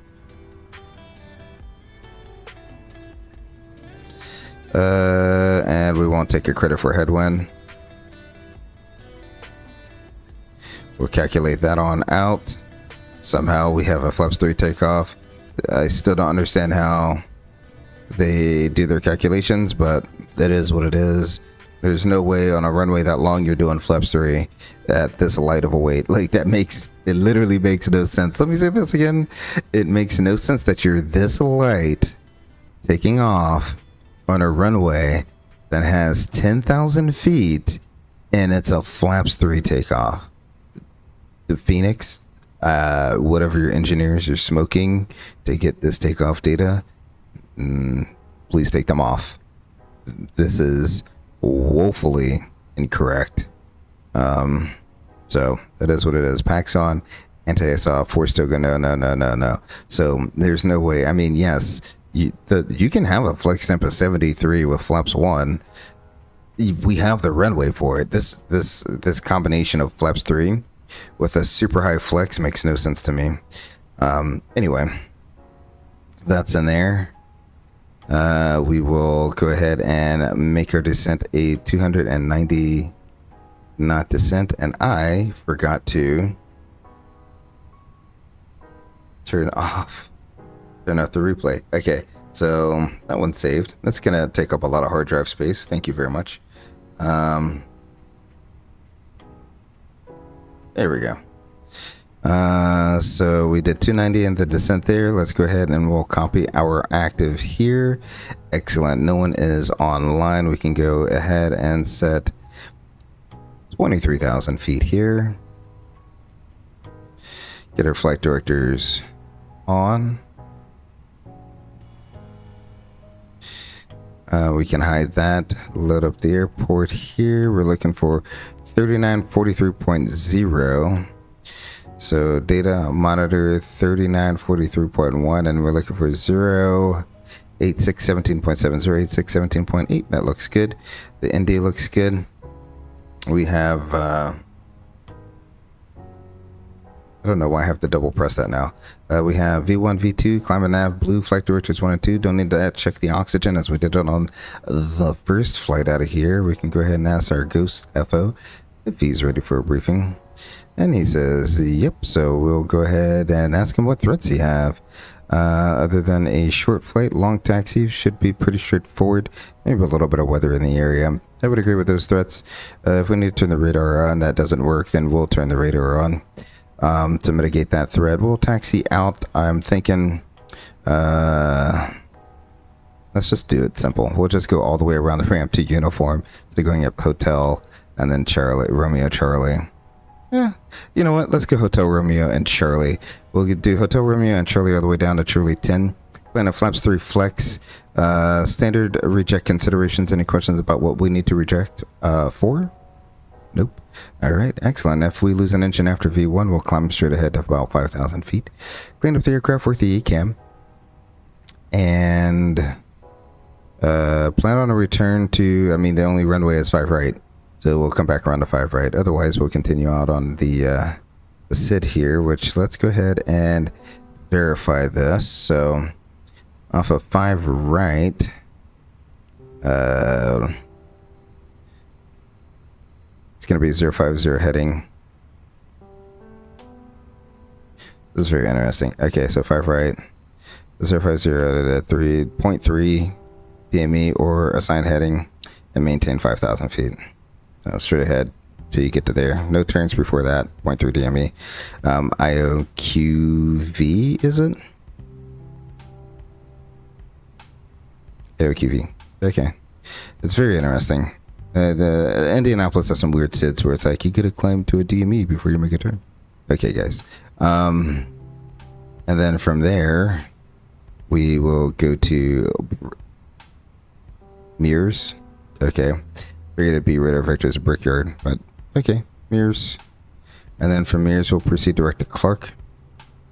Clark is direct to Drews. Drews is direct to Swade. Swade is the transition on the Lecter 3 arrival. So we have Swade, Jobu, Vita, Clerk. Between 17 and 23 and 280 knots. Shank at above 16, 280 knots. Or Shanks Hannibal at 11,260 knots. And Lecter between 8 and 10,000 feet. Then we have Fava at 6,000 feet. Scissors at 6,000 feet, 210 knots. And then from there we got the ILS or Hurt. Sorry, that's going to be at or above 4,000 feet or at 4,000 feet. Then we have a Sierra at or above 4,000 feet. Astley, I guess. That's going to be at or above 3,000 feet. Nady at or above 3,000 feet. Reggae at above, or Reggie, however you want to say that, at or above 3,000 feet. Paid at above 2,000 feet, and that's going to be, that's looking like 4 miles, 30-degree glide slope to the runway there. Mr. Approach has us going at climbing 1100, climbing left turn to 4,000 outbound on the Detroit 297 to Donut and Old. There we go. So that all looks good there. The route's been reviewed. Threats have been briefed. Briefed has been briefed. Let's go ahead and go up top here. That's not the button to go up top. There we go. We shall get our fuel pumps on. External power is off. APU is on. Beacon light can come on. Fast seatbelt sign can now come back on. We'll check our fuel. Onboard. Balanced. Our hydraulics looks good. Pressurization auto with a landing elevation, and engine oil all looks good there. We have a 4 doors disarmed. We can go ahead and close that. Or 4 doors armed, not disarmed. It's weird.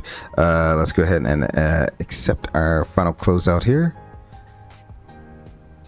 And do a before start checklist. Recorder ground control is on. Platforms and a maintenance log on board. Reviewed aircraft 534. Fuel quantity 16.4 required, 16.3 on board. Takeoff performance we have 139. 141 and 144 with a flex of 73. Oxygen checked. Seatbelt sign is on. ECAM checked. Park brake is on and checked. MCDU set. Altimeters we have 3004 still.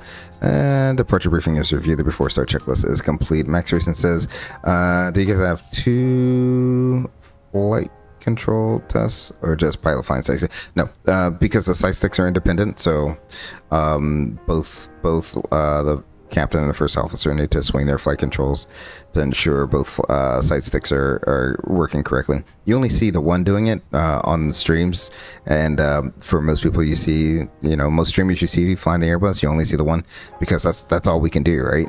Because then you got to go into the FMGC, into the options page on the controls, and then switch which side stick is which. Like, wrong side probably has his set up so that the first officer side stick is primary, whereas most other people, it's by default set for the captain side to be the primary flight control. But no, in real life, since they're independent, you got to test both of them to make sure both of them are working correctly there. Excellent. Let's go ahead and we can get rid of our turn music there. That's not what I wanted. I wanted to prepare for pushback. That stinks, because everything was all set up and I accidentally clicked the wrong button. Wow. Okay, whatever. So now we gotta wait. Everything was ready. The aircraft was all ready for pushback, and here I go trying to talk and do something else at the same time. So you see why I say, like, this airport is kind of hard on frames, like, and that's why I'm not a fan of like modeling people walking around inside the airport, because it's like, okay, that's cool or whatever, but like, look how you're like wrecking my frames with this. I don't need to see any of this. It's cool to show you, but like, oh, I guess this would be the transition to the main building. Okay, and I go ahead and leave that area. But you see how my frames are just tanking right now? Ooh, Terminal A, Terminal B.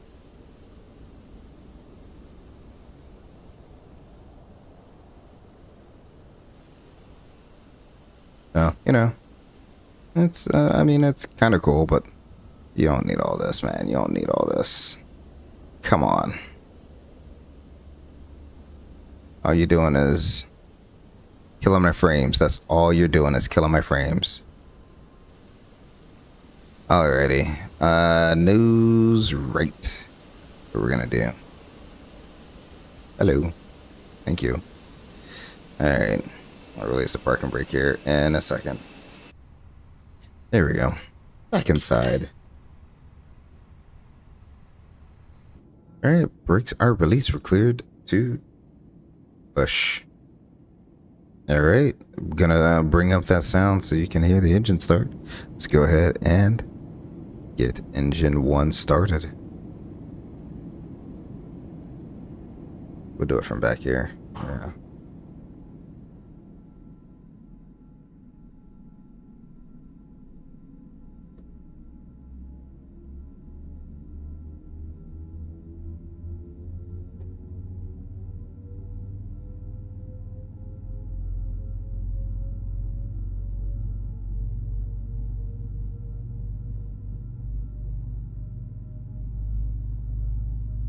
Now, Max Racing, that's something unique to the Airbus aircraft is that you have to do, each person has to do their own flight control check. Now, does the A320, is it a linked side stick? I know a lot of companies that are switching to side sticks for their flight controls, or they're doing linked flight sticks instead of independent flight sticks. So you don't have to worry about it. One moves, both of them move. So you know that both of them are functioning. More similar to a Boeing. That's why Boeing, you just have to do one flight control check, because you move one yoke, they both move. Let's see. Camjack says, can I send you a website to try with great information on how to literally triple your frames? Work great for me. We'll put in our Discord PM. Hold on, let me set this break real quick. We'll get the other engine started as well.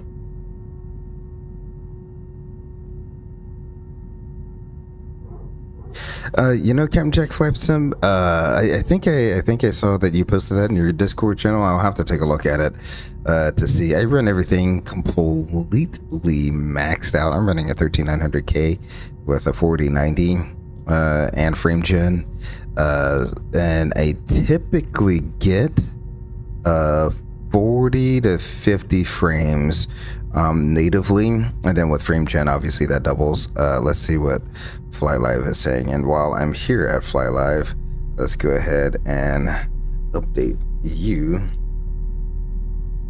There we go. Fly Live should be now updated.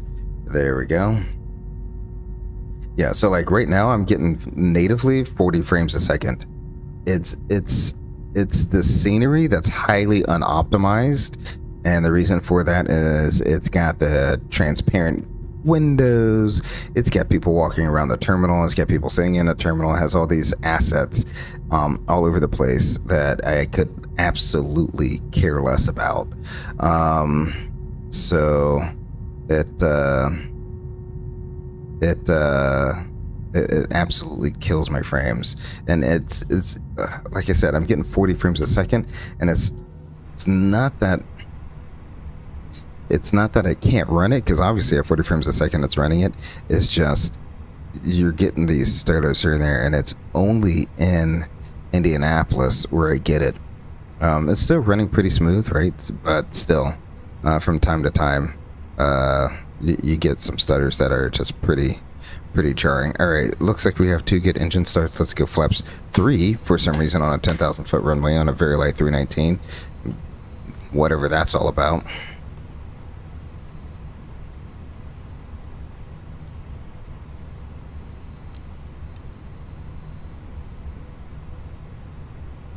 No, I didn't want to recall. Nope, I didn't want to do a takeoff config. I wanted status. There we go. So now we can do an after start checklist. Engine anti-ice, we don't need our status to check, and our rudder trim is at 0. After start checklist is complete. Yes. Indianapolis traffic, Spirit Wings 3318 will be taxiing to runway 5 right via Hotel Romeo Charlie 10, Indianapolis traffic. Alrighty, so there we go. We'll go ahead and get the parking brake off there, and we're already moving. Excellent. Late afternoon, sunset. What's your favorite time to fly in the sim? I usually like flying in the daytime, and that just reflects my preference in the real world. I like flying in the daytime. I absolutely do not like flying at night. I very, very insanely rarely ever do red eyes. But being on call, you don't really get a choice whether you fly during the day or during the night. But it just happens so that most of my trips are during the day. So, which I'm not going to complain. So yeah, that's just kind of a personal preference type of deal. The sim does look beautiful at night, especially 2024. So like the last stream, I kind of ran that in real time. I did real time, real weather, because I knew we were far enough west where we were going to get a well, we were going to get daylight for most of the stream, and it was going to be an evening landing into Springfield. But yeah, I typically like flying during the daytime, just because you can see more. Well, I can see more, and more importantly, you can see all the detail out there as well.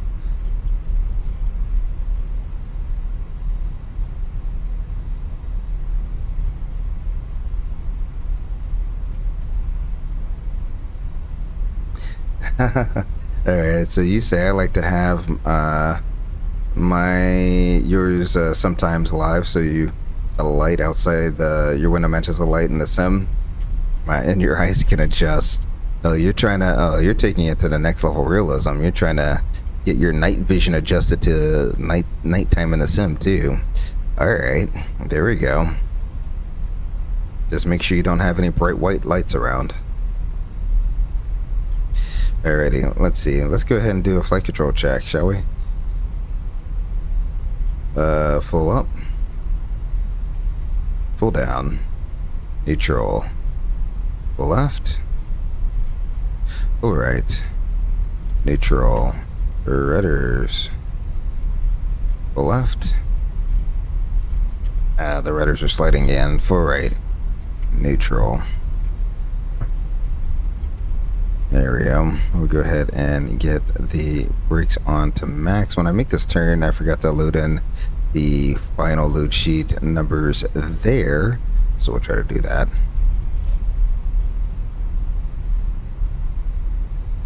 Get a nice long straight taxiway. Still doesn't make any sense why we're doing a flaps 3 takeoff. Phoenix. I think with the BFU, they redid how they calculate their takeoff data too. So hopefully, that will be something that we see a vast improvement on. Okay, we're gonna go heads down. I'm pretty much straight. This is the final load sheet. Yep. So fuel prediction 116.5. That looks good. And Mac of 29.9, so that looks good. All right.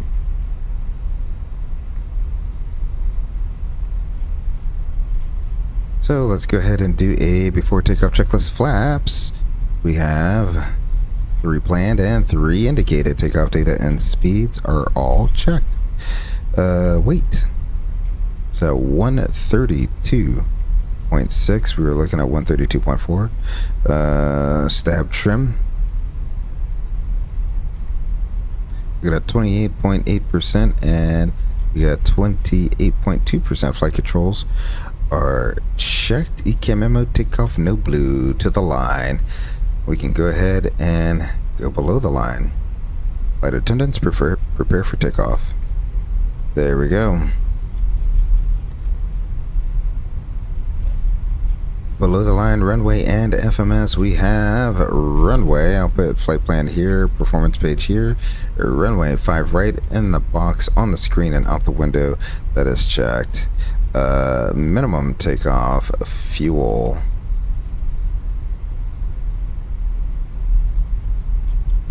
Let's see, minimum takeoff is 7.1 required. We have 16.0 on board. Flight attendants notified. Engine mode is normal. TCAS is TAR. Did I forget to do my predictive windshield? TARA. The before takeoff checklist is complete. There we go. Very quick in and out. Dummy Fixes just popping in today to say hi. Have a 2:10 a.m. alarm. Oh my goodness, why are you even here right now and way past bedtime? Bye. Thank you, Dummy Tech, for coming in, dropping a little chat there in the Eagle's Nest. Really do appreciate you coming and dropping by, leaving a little message and a like. Hopefully 2 a.m. Doesn't come too fast, so you can get a nice full night of sleep there. So thank you very much, Dummy Tech. Hopefully you have a good day tomorrow, and hopefully I get to see you in tomorrow live stream. As we essentially, tomorrow's live stream is going to be the live stream I should have did yesterday, but you know, it is what it is. Alrighty. No one on final runway appears to be clear. Indianapolis traffic, Spirit Wings 3318 is departing runway 5 right on the Mears 7. We'll be departing the pattern to the north, Indianapolis traffic. Alrighty, so that all looks good. We'll go ahead and slow down the airplane so we can make this turn here at the end.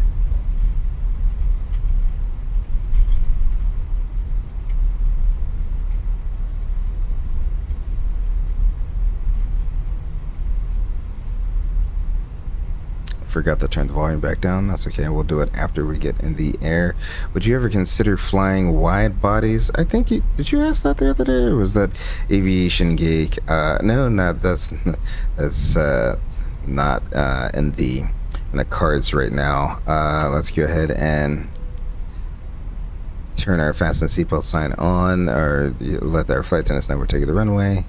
There we go. Would be nice to. I've always heard it's the glamorous lifestyle, but if I spent, you know, the rest of my career as a narrow body captain, I would still be perfectly happy, especially with the way the seniority is moving. I can hopefully here pretty soon be able to get my why. I think I may have hit something.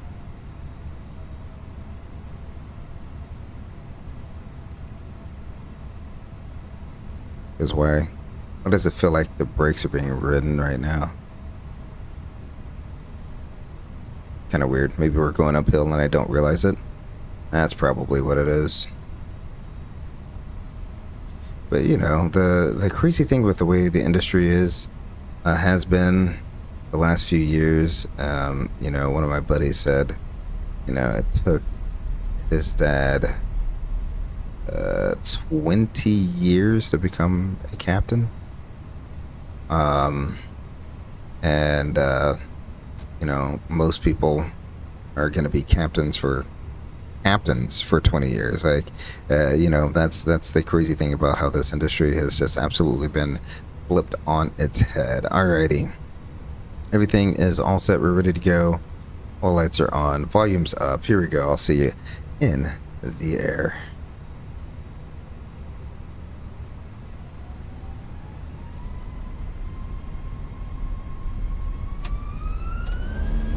Flex. Thrust set.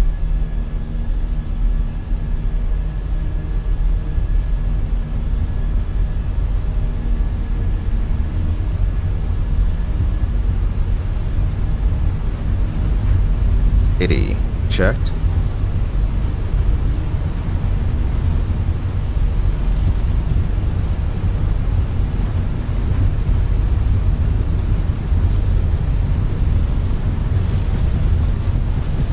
V1, rotate.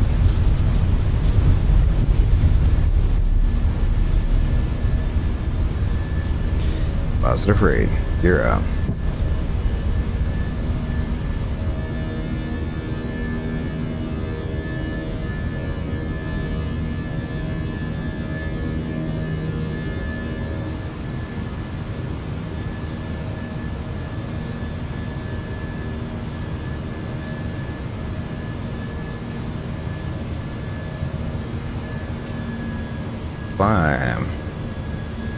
I'm a set.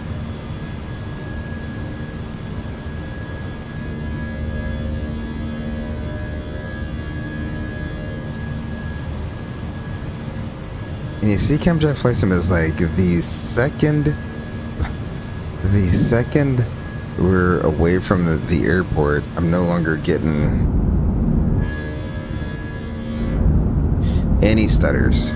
Just absolutely smooth. So that tells me it's the airport. All right, let's go ahead and do I need the engine anti-ice? Nope. Flaps 1.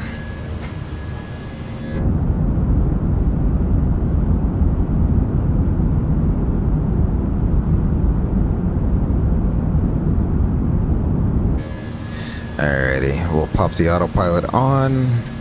We'll go direct to Mears.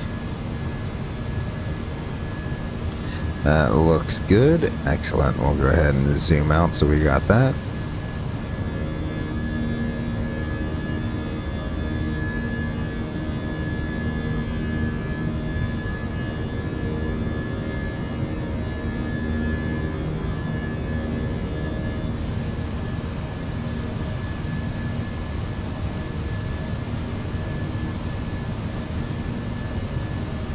Laps up after takeoff, checklist. There we go. Back into the soup we go. Yeah, but to further explain my point there, yeah, Max Racing, I have buddies at all the big carriers, and they all say the same thing. It's being an international pilot is literally cake.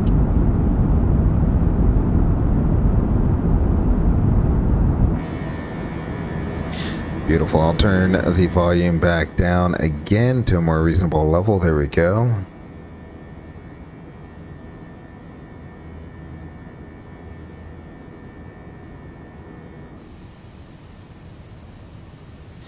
Wow, that doesn't look like something fun right in front of us. That's okay. See, I can't wait for them to implement a weather radar. I'm pretty sure that's some sort of rain cell right there, but because it's because Microsoft doesn't allow you to have any access to the weather engine, no one can make a weather radar. I don't know how Fenix is going to do it, but I just hope it looks realistic, and where the weather is in real life, where it is in the sim, it's plotted right there on your radar display. And that's the only thing one can hope for. But Max Racing says a beautiful, great climb out. Yes, sir. It never gets old when you're climbing out and you break out on a nice flat layer like this current layer of clouds right below us. That nice flat layer, and you break out above that layer and just start climbing. Alrighty, we're through 10,000 feet. Let's go ahead and turn our lights off, and we can let the flight attendants know we are through our sterile altitude. Excellent. All of that looks good.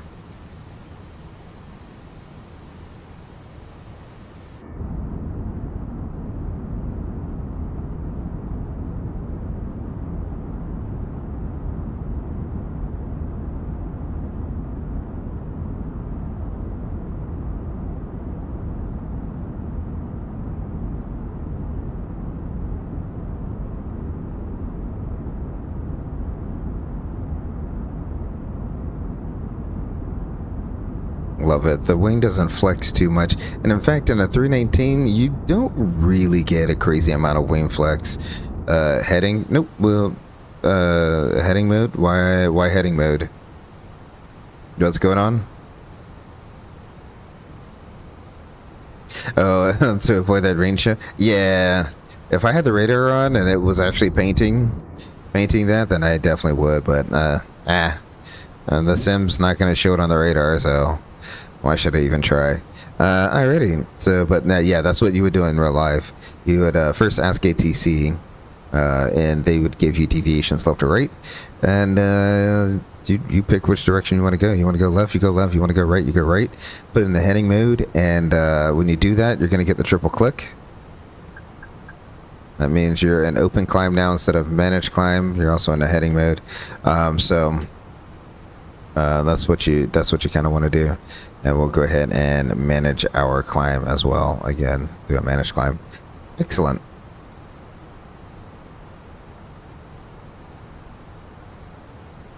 And there's different ways to do that. Like if you think you could outclimb the cell, you could just climb up at 250 knots until you're all the way above it. That way you don't have to deviate around anything, and you outclimb the cell. I mean, it's always a guessing game. Captain taught me a long time ago to figure out if you're gonna clear the tops of a cloud. Take your water bottle. Obviously, you have to drank some water out of your water bottle.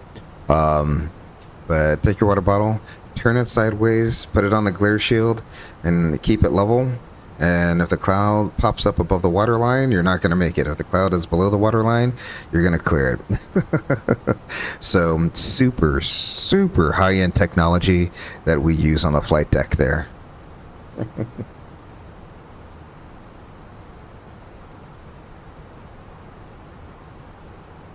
I do realize, let me go ahead and put 122.8 in.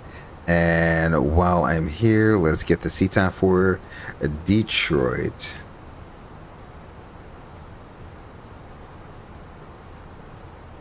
$35 nothing. So let's go ahead and put 35.0 in there. And stand by. There we go. All done. And we are through our transition altitude, so the weather in Detroit.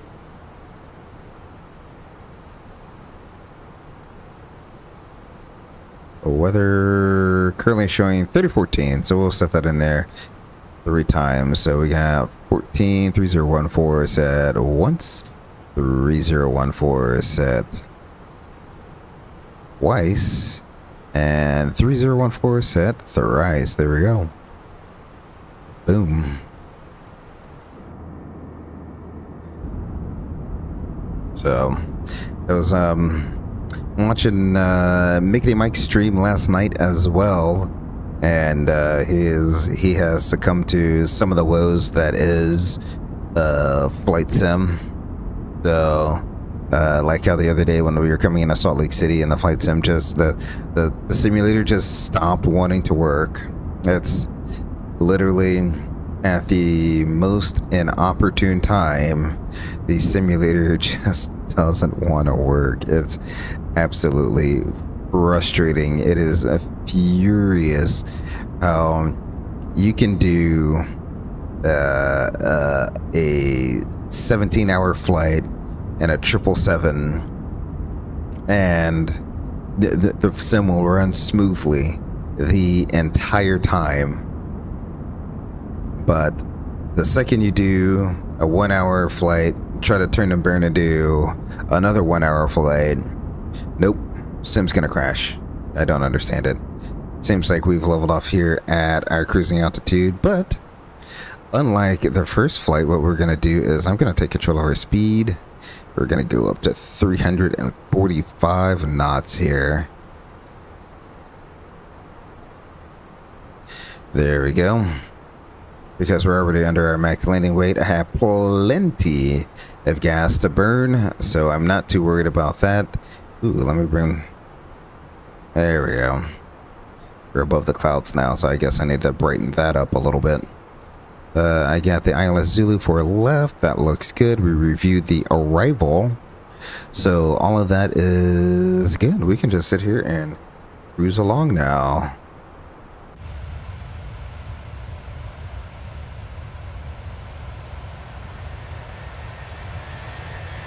Eddie, hello, hello, hello. How are you doing? Hopefully you're having a great evening, Eddie. Welcome to the Eagle's Nest. Says, hey there, Great Eagle. I did a flight today in the Fenix in 2024. All was good. Great flight. Excellent. Glad the airplane was working for you there. I know you had some issues with the Fenix before. Hold on, let me get these exterior lights turned off. There we go.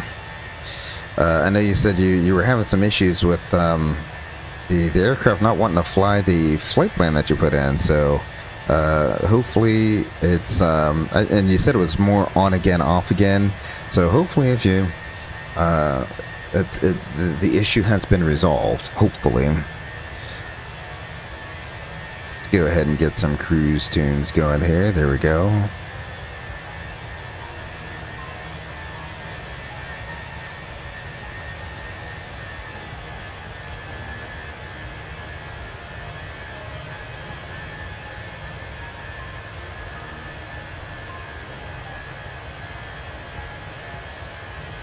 Well, okay. I was like, well, this is interesting. Red Sim Radar wasn't showing me online, but yep, nope, it just popped up. It took a second for it to refresh. Yeah. Not much going on. No one's in Detroit, so don't have to really worry about anything there.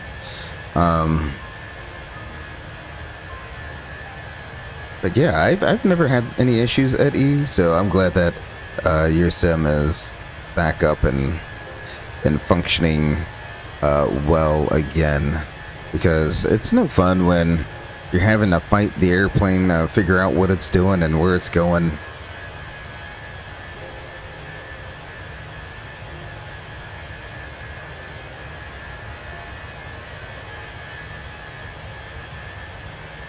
Camdrax Flight Sim says, doing a practice flight in the TBM 930. So tomorrow evening we can explore... I'm gonna mess this name up because I feel like I should know this mountain. It's Karakoram Mountains and K2. We'll be live streaming that. Excellent. I'll try to make sure I tune into that live stream. The TBM 930. I haven't flown it since early on in the Flight Sim 2020 days. But from what I do remember, I used to also fly that in VR too. I'm kind of sad my VR headset doesn't work anymore, but that is a very, very nice flying airplane. You're going to enjoy flying that. That is a very well handling airplane. It can take off out of a small strip. It could go fast, and it can get in and out of those mountainous areas. So that's gonna be a beautiful live stream. I can't wait to see that one. I'll try to tune into that tomorrow night as well.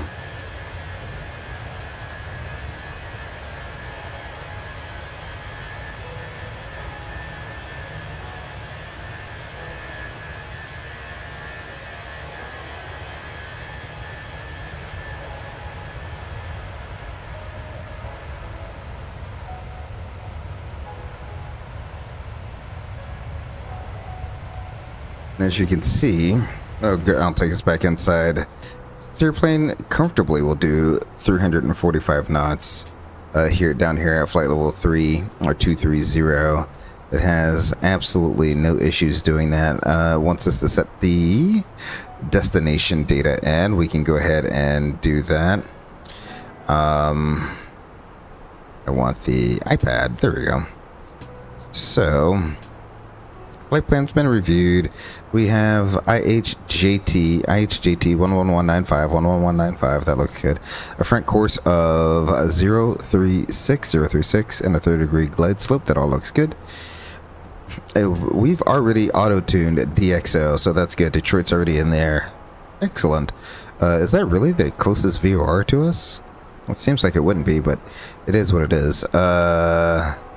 Progress, let's go ahead and go Detroit 04 left. You see much more work I can get done when you have a little bit of time. There we go.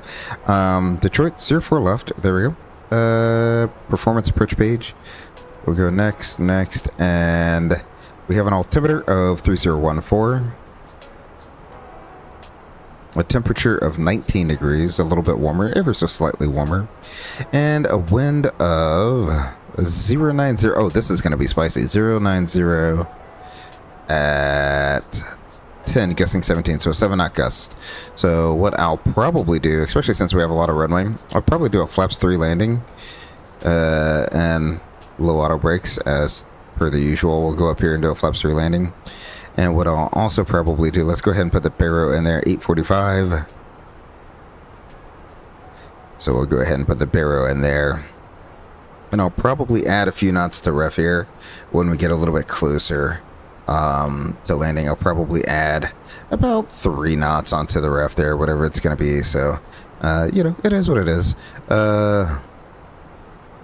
Yeah, thanks. Hopefully, how's your flights going? They've been super smooth. Not the best landing in Indianapolis, but I will take it. It was within a touchdown zone with minimal float, so I will take that every single time.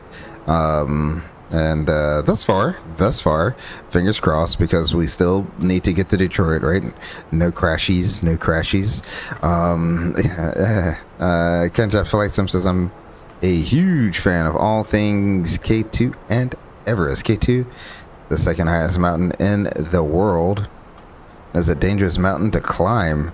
Oh, 100. I mean, if it's there in the Himalayas, I wouldn't. I don't put it past any mountain in the Himalayas that there is. In fact, any mountain is hard to climb.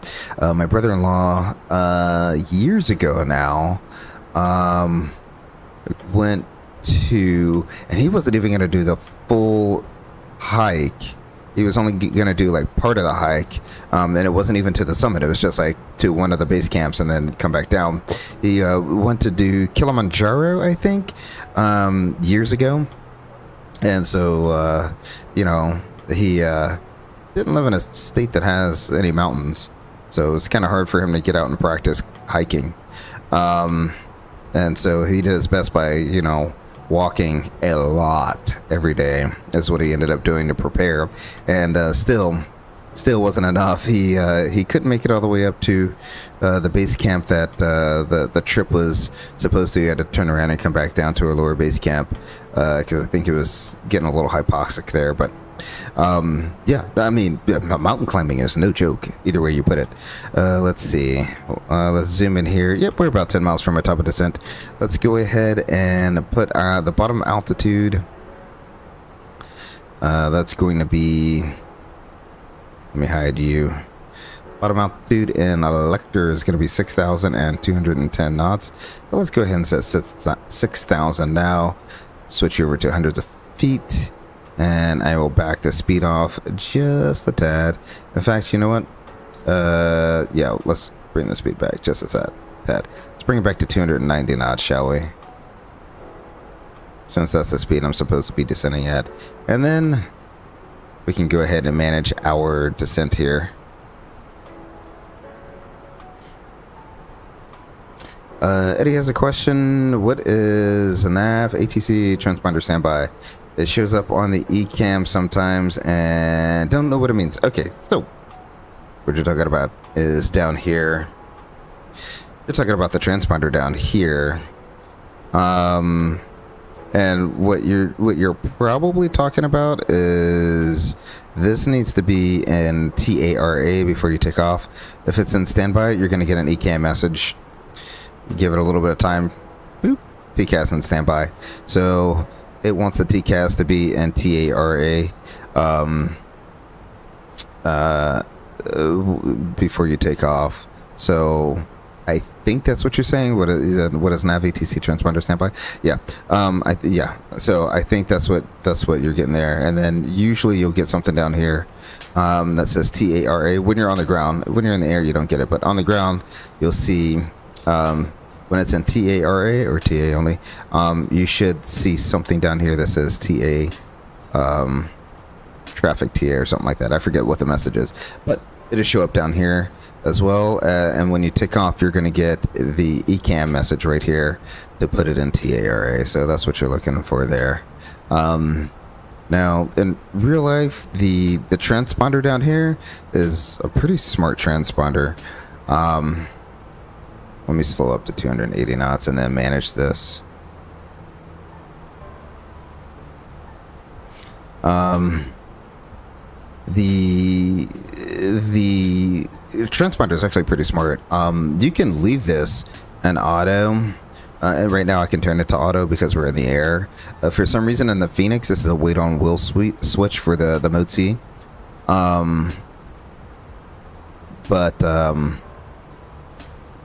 But in the real aircraft, that you will broadcast whenever that aircraft starts moving, so that they can see you on the screen there, your aircraft. It's pretty smart that way. So you leave everything like this, and ATC, it's smart enough where it's not going to send an altitude send out to ATC. It will only do that after you start taking off. Then it starts sending altitude reporting. That way ATC can see your ADS-B data, see your transponder, see where you are, and then when you take off, they can see your altitude and all that other information. So they in the real aircraft, the transponder is actually quite smart. We don't really fiddle around with the transponder that much unless you're trying to look at traffic above you or below you. That's really the only time you're fiddling around with the transponder. And obviously, before you take the runway, this needs to be in TA. Once you get off the runway, you can turn it back to standby. But that's for your TCAS system, is what that's for. So like you'll still be able to fly perfectly fine without it. You're not going to get any TCAS data. But ATC will still be able to see you, and all your flight information. So that's kind of what that is there. Let's see, we're descending through flight level 180. Let's go ahead and switch you on. We can go transition 3014 set once, twice, and thrice. Let's check to make sure we don't have any hidden status messages. No, we do not. All right. Let's go ahead and do a descent checklist, shall we? Altimeters 3014. Auto brake is low. Perfect perch page is set. Arrival briefing, it is review the Lecter 3 arrival, and we'll be doing the ILS. In fact, you know what, I didn't actually brief it. I know we reviewed the routing on the ground, but I didn't actually brief the whole thing. Let's say our Ghost FO's threat is taxiing around Detroit. We have one runway to cross right here to get to our terminal. So that'll be the end. It's gusty, so we'll mitigate that threat by adding a few knots on our ref for the gust factor. Let's plan on doing the ILS to runway 4 left, chart 11-2, dated 24 January 20.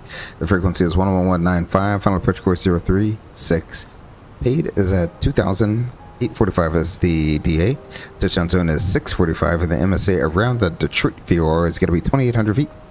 All quadrants. We'll configure using flaps 3, auto brakes low.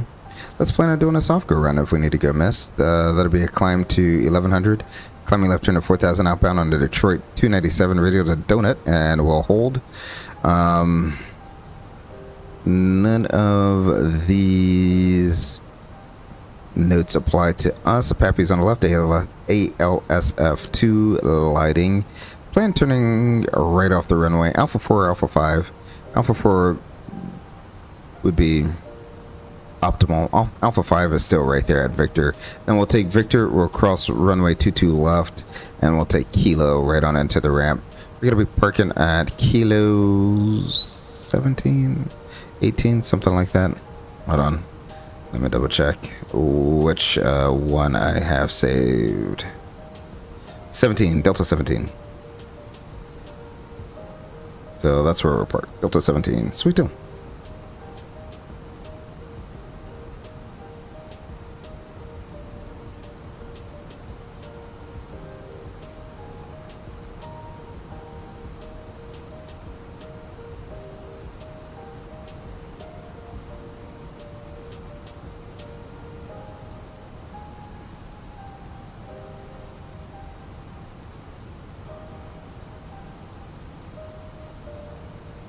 The Capture Flight Sim. I'm just now looking at the link you sent where the Cub is over on its prop. Yeah, that's a funny picture. But I imagine that's a mostly true and frustrating experience if you don't have any good frames. Let me go ahead and stow the speed brakes here. Let's get the we'll turn off the in-flight music for now. Thank you very much. Let's go ahead and get the replay started. This will be replay number 2. There we go. And we can prepare for landing. Flight attendants, prepare for landing. I'll go ahead and turn that on. I know we're a tad early, but better safe than sorry. Let's go ahead and get all of our lights on.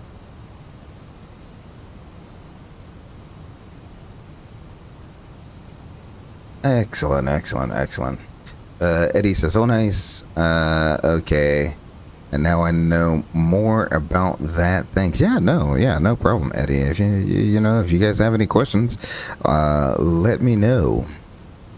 But yeah, that's probably, I'm assuming you were getting like that weird constant message every time you took off. because you didn't have the transponder and TARA. And trust me, I've had it happen to myself when I'm just flying around, because I'm not, a lot of times when I'm flying around in flight sim, I'm not following all the policies and procedures. I'm just flying around to have fun, right? So a lot of times I'll forget that, because it's part of the first officer's flow, and that stuff is slowly fading away. But flight sim actually helps me keep it real sharp. So I'm not mad about that. And I just realized I still have the same squawk. I have the same squawk code from the previous flight, even though I don't have an auto ATC squawk code. That's okay. It is what it is. Max Reese says, I wonder how the fly-by-wire 320 is doing. Haven't heard from them in a while. Oh, you're talking about the INI? Oh, no, you're talking about the fly-by-wire. Yeah. I think for the most part, they're just kind of letting the 320 be the 320. They're gonna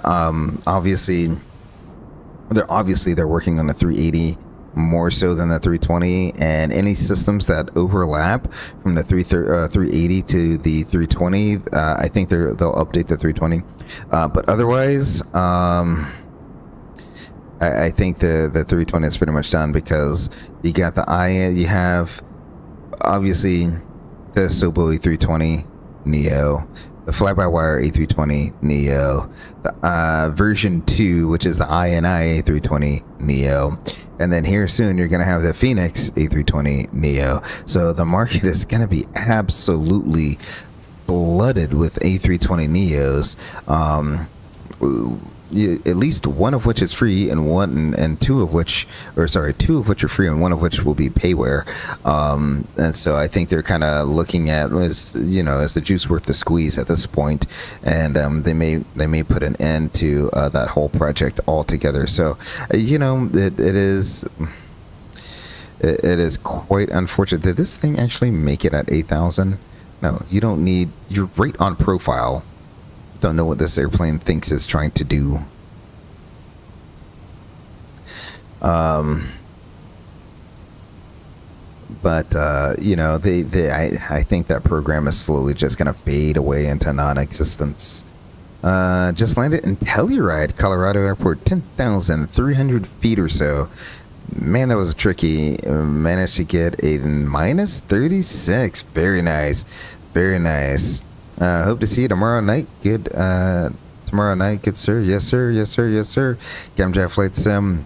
I will definitely try to make it by your stream tomorrow, especially if we're streaming at the same time. I might pop you up on the stream, because tomorrow night will be a slightly longer stream, maybe about 30 minutes longer than the turn and burn flights are, which are usually around 40 minutes or so. So the flight tomorrow should be right just around, I'm planning on it being around an hour or so. So hopefully while we're cruising along there, be able to pop you up and get some beautiful mountain views there.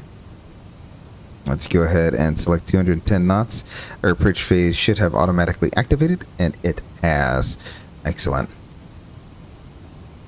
This the VNAV kind of manages the speed ever so slightly poorly, where it should be decelerating sooner than what it's planning.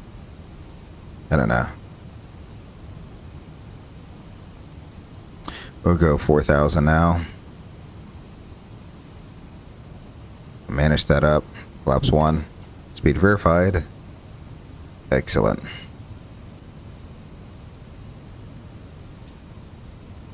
Airports. I think that's the airport way out there. There we go. Picture in your Discord. Are we doing Newark tomorrow? No, we're gonna be doing Springfield. So we're gonna be doing Springfield to Chicago. That's the one I wanted to do yesterday, and I was going back and forth. I was like, should I do another United Ops out of Springfield to go to Chicago, or should I do American? Because I know American takes their Eagle flights into Springfield from Chicago, but I was gonna do it in a 319. But since you were looking to do the mismatch livery there, then I think we'll do the mismatch livery A320 from United there. So that is going to be the game plan. So are we doing Newark? No, we're not doing Newark. I haven't even been there in real life, much less the simulator, since all that stuff has been going down. And, I definitely do not care to go there. So, yeah, it is what it is.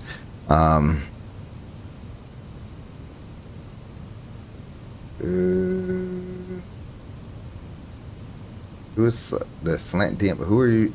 Delta 855 is trying to DM someone. I don't know who they're trying to DM now. Who is Delta 855? Where are you? You're probably the one person on the ground. Nope. Okay, there's a Spirit Wings on the ground, but that's about it. I'm the only one in the airspace. In fact, let's go ahead and switch over to Unicom. Or not Unicom, CTAF. There we go. You know what I meant to say. 3,000 at Astley. So we go ahead and select 3,000.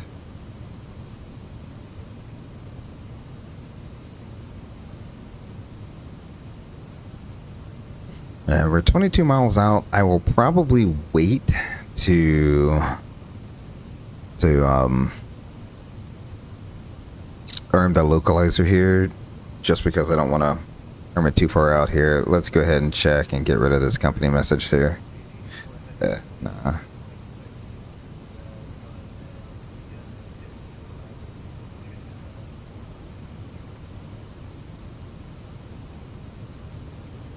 Alright, don't care.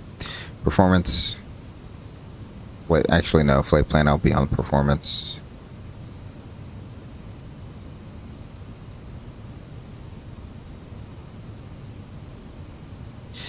Detroit area traffic, Spirit Wings 3318 is on a 20-mile final runway 4 left, Detroit area traffic.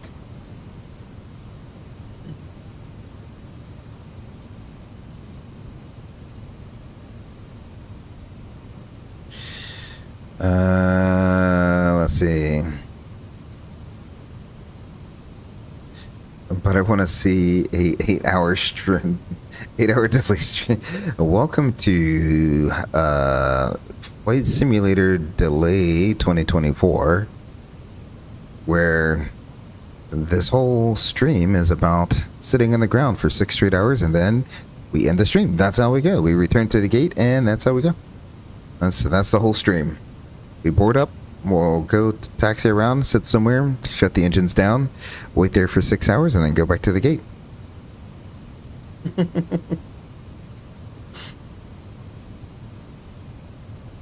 Alrighty, we're within that range where I'm feeling pretty comfortable. I'm going to go ahead and arm the approach up, and then we'll activate our second autopilot there. Excellent. Let's go ahead. Our ref is still going to be 137, so let's go ahead and do 140. Add a little bit to our speed there. It's going to be a nice gusting crosswind landing. That's always fun.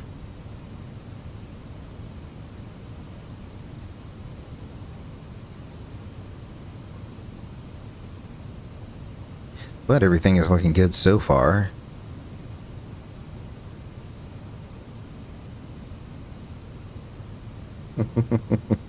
He said where you set up the stream and set up the sim and stream and sit in the crew room all day. That's exactly what would happen. Let's go ahead and I'm going to manage our speed as our glide slope starting to come alive. It's going to hang out right at around 182. There's plenty enough or room for us to get flaps 2 out, but I won't. I'm just going to let it hang there at 180 knots for a little bit longer before I actually drop the gear and go flaps 2. 2,500.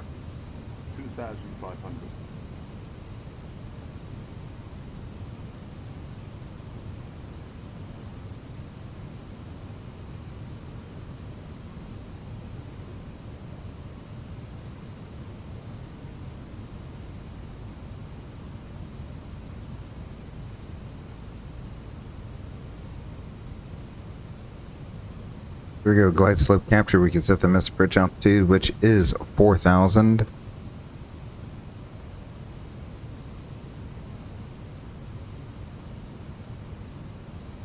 $4,000 is set.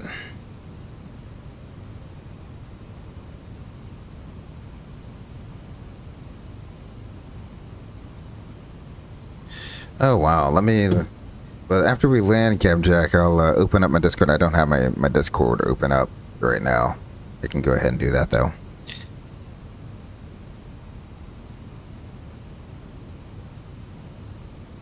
Yeah, let's go ahead and drop the gear flaps 2.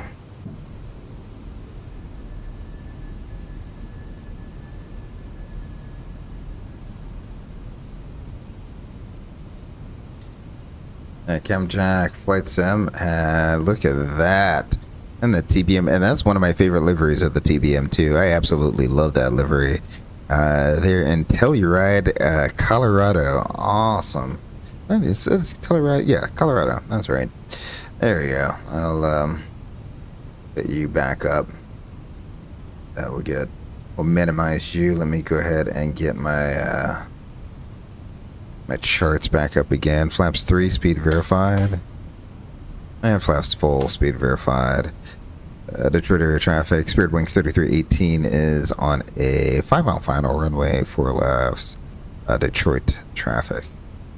Before landing checklist altimeters, we have 3014 crossing 1840. Engine mode. Norm landing gear is down and 3 green. Ooh, I said flaps 3, didn't I? Ooh, see? There we go. ECAM memo is landing no blue. Excellent. Before landing checklist is complete, I completely forgot that it was supposed to be a flaps 3 landing. There we go. I'm so used to doing flaps full all the time. That's kind of where when you have a first officer and you say flaps full, and he goes, I thought we were doing a flaps 3 landing. You're like, oh yeah, that's right. Okay, before landing checklist.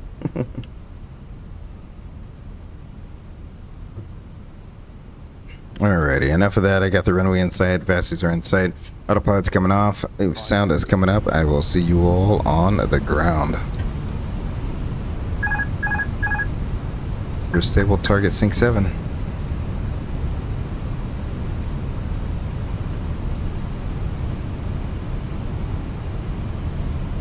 100 above.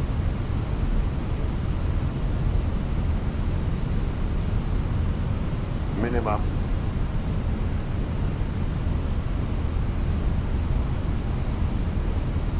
$100. Flight slow. Flight slow. 40, 30, 20. Retard. Retard. Retard.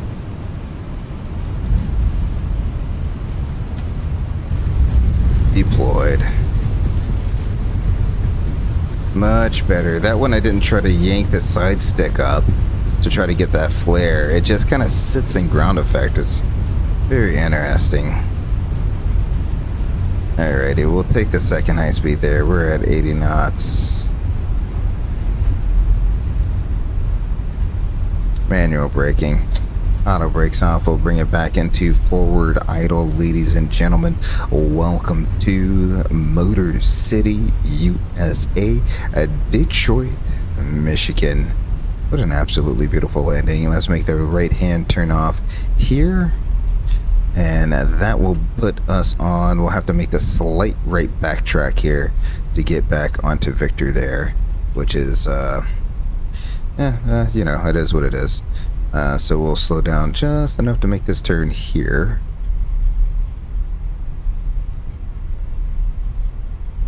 Once I make this straight turn on Victor, we'll get everything configured. That's the other thing, is when you're a pilot of one, it just makes it harder for you to do 3 things at once, which is look at a map, taxi an airplane, and do an after landing checklist. But we'll get it here. Detroit traffic. Spirit Wings 3318 is clear. Runway 4 left, taxiing to the ramp via Victor Kilo. We'll be crossing runway 22 left on Victor. Detroit traffic. Alrighty, so let's go ahead and go flaps up.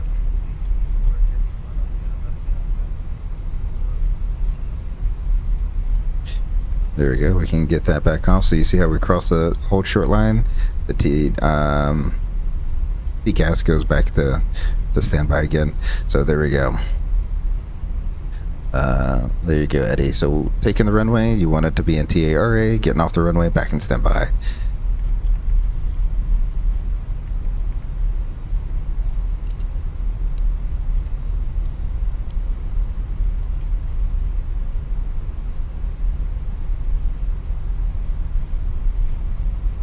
There we go. Victor makes a slight left-hand turn here.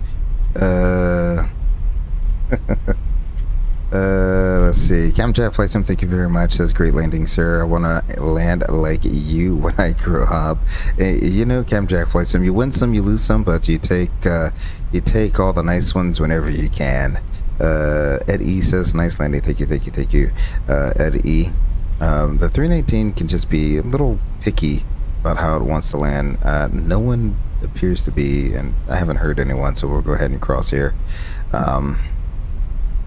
Yeah, it can be, you know, a little. Forgot to disarm the speed brakes. There we go. It can be very.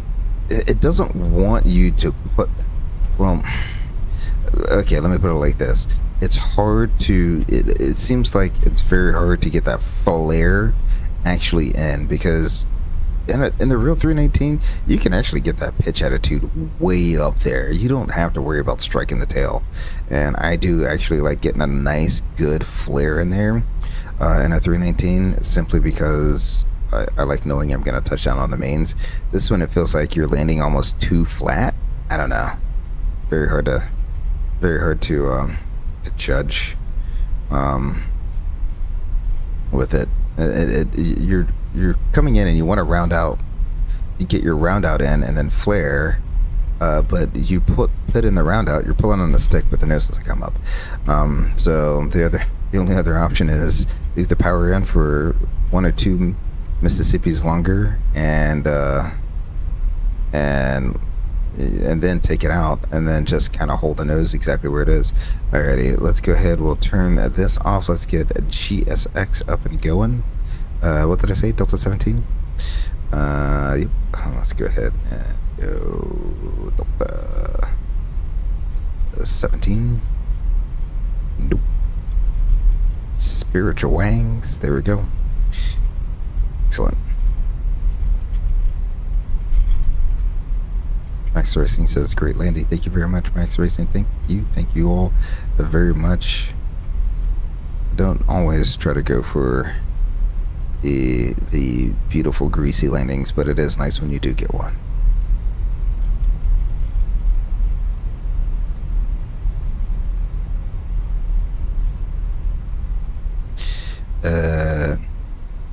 Also, quick question.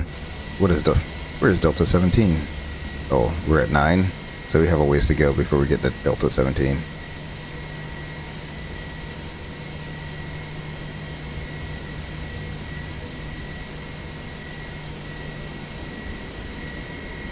What a game changer having GSX has been. So glad I did it. I was so hesitant to do it, especially watching other streamers that just seem to get so frustrated with GSX some of the times. But it definitely adds to the immersion for myself personally. Obviously, I would hope that it adds to the immersion for you all as well. I see my gate that I configured with everything all over the place. The other thing is Flight Simulator. I have everything maxed out. Why do the GPUs look like white blobs from here? That makes no sense why those GPUs look like white blobs. And I have the LOD absolutely maxed out. That's... I don't know. I mean, make it turn into a white blob a little further out. Like, you don't have to... Like, I'm right here. I'm, like, practically right on top of the GPU, and it still looks like a white blob. Like, it shouldn't be like that.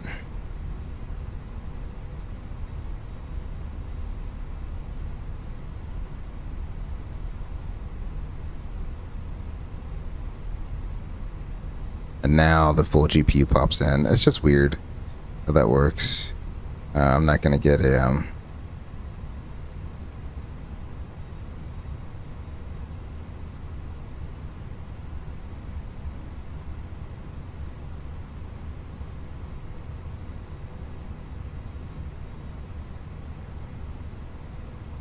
the numbers must be inside the building. That's okay. We know where I need to be.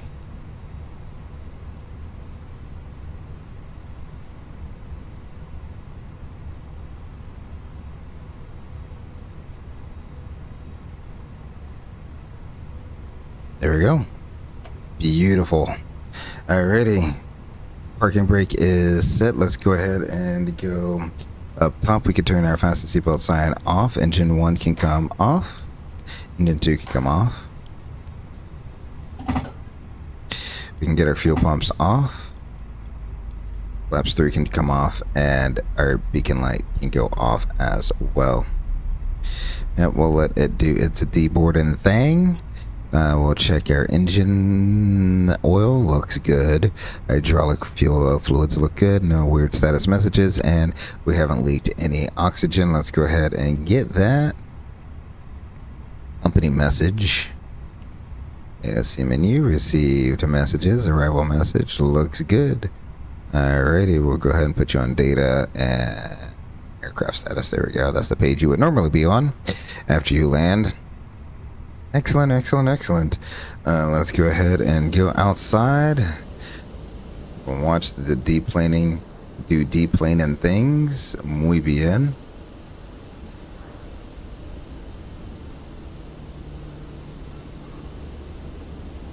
And we can get some turn music going. We'll turn that back on, and I'll go ahead and get that replay stopped. There we go.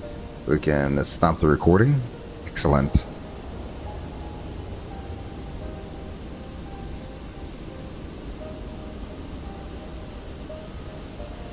And lastly, we can disconnect from VetSim. Thank you for your service.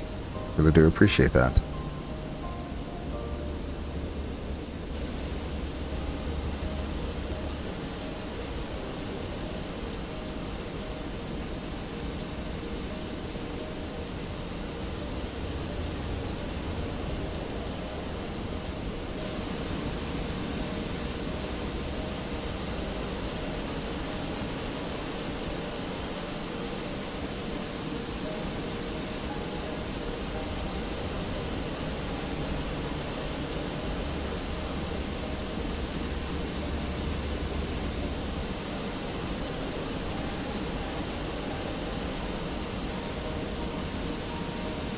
Take this time to take a quick little restroom break while they deplane the aircraft here.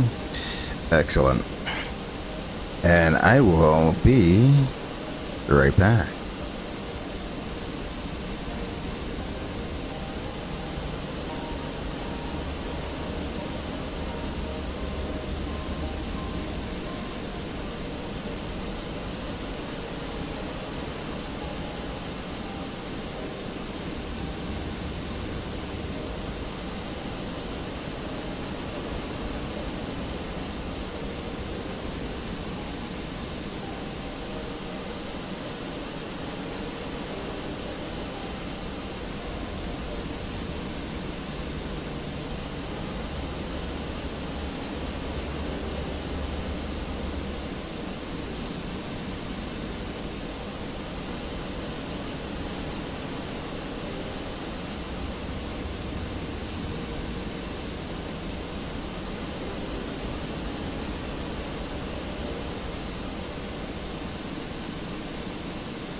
There we go. Much better.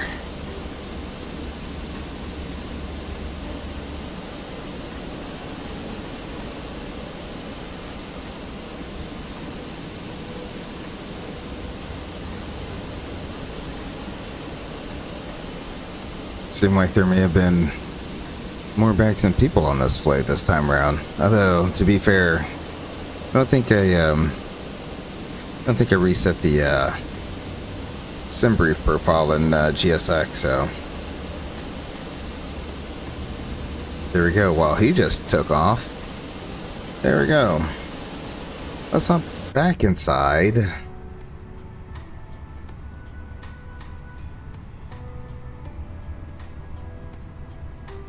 Oh, it's doing the thing. Alrighty, so what we'll have to do is...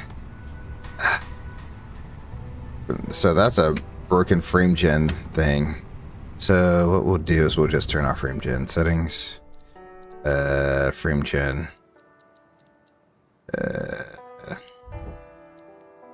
None. Going back.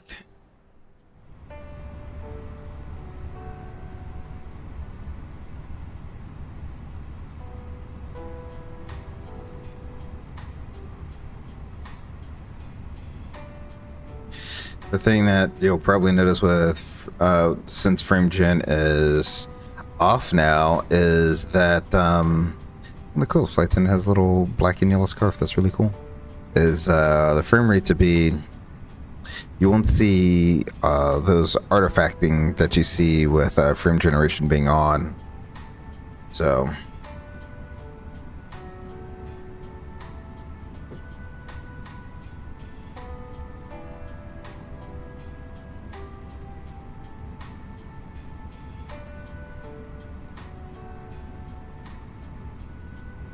I see no more people. Are we done deplaning?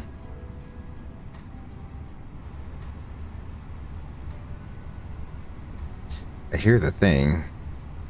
Okay. The background noise stopped. Alright, sweet. There we go. Let's see. Let's go ahead and prep this. I might want frame generation back on. I might restart this just so I can get it on, because if I turn frame generation on right now, it'll keep doing the same thing. It's something weird happens when I leave the screen and come back for some random reason. I don't know if I'm accidentally pressing a button that's like messing everything up, but that's okay. It tends to happen on, especially at some of these longer flights where you're going in and out and in and out and in and out. Eventually frame gen just says, I've had it. Alrighty, so we'll go ready. We will activate that. Ground services, we can close that and get rid of cones. Excellent. We'll wait for the gray boxes to go away, and then we'll start a replay into Indianapolis, and then we'll end it on what was an excellent landing into Detroit. A little off center line, but I'll take it for what it is. Gray boxes are gone. Let's go ahead and pull up. There's a replay here. We'll load replay number 1. Should be into Indianapolis. Terrain ahead. Pull up. Yep. We'll go ahead and turn you down. This is going to be all types of different sounds. There we go.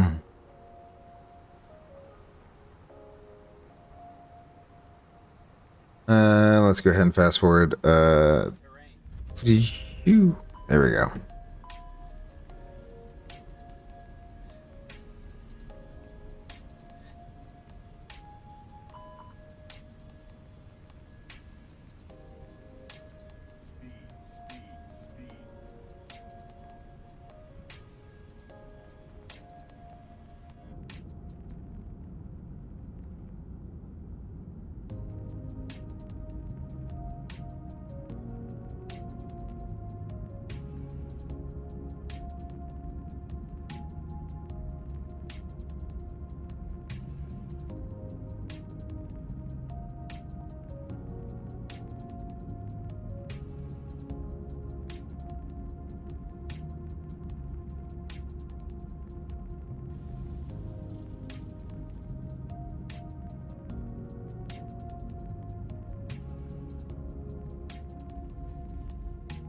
Yeah.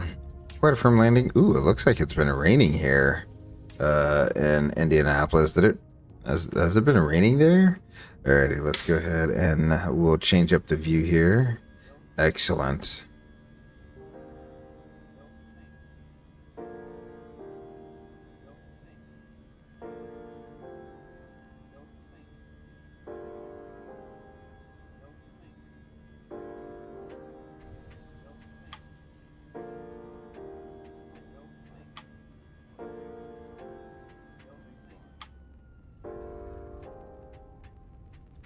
I mean, from the front, it doesn't look nearly as bad as what I thought it would be.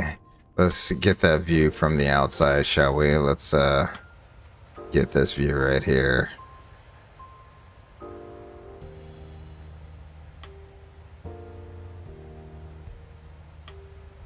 Yeah, it definitely looked like it's been raining there.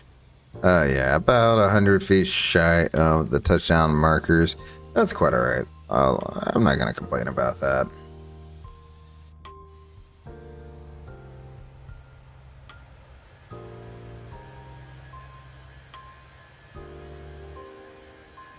Very interesting how whatever these grass textures are loading in.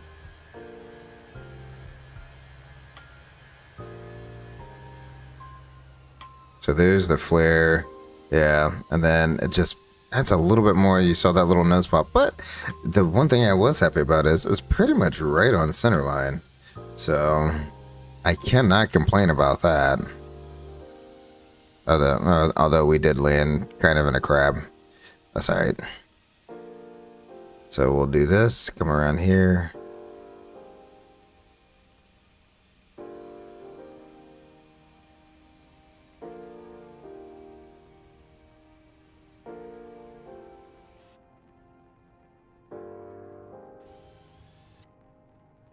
Let's do it like this.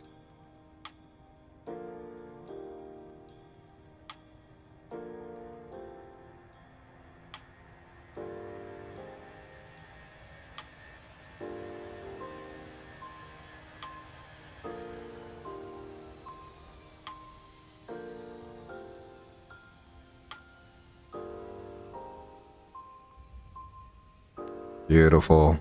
Absolutely beautiful.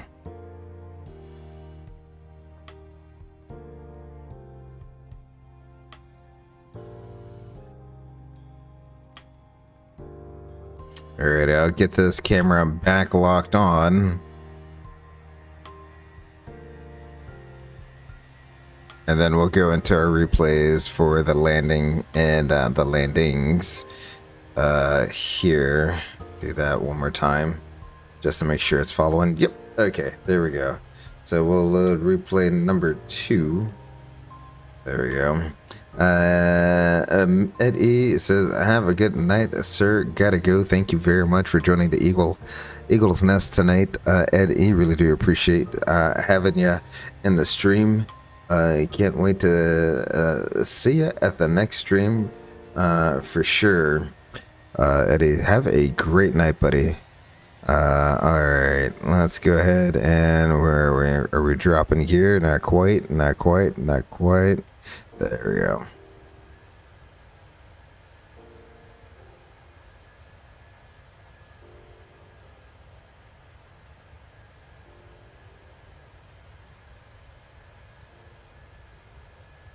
There we go. To be fair, this loads pretty darn quickly. Once I hit play, it almost seemed like the rest of the world. Look at the wing. The wing doesn't know what to do. Absolutely beautiful. Let's run that back again.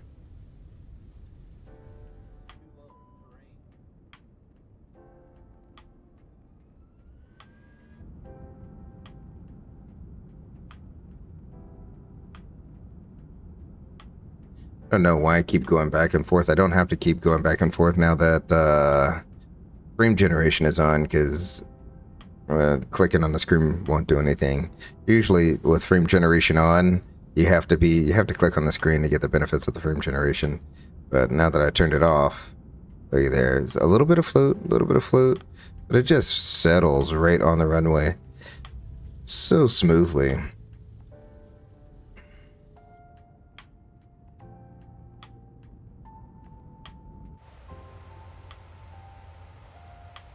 Look at there. Actually, let's switch it up to the other side, shall we? Yeah. So we can get Detroit Metro in the background. There we go. Get a little bit of the airport shot in the background.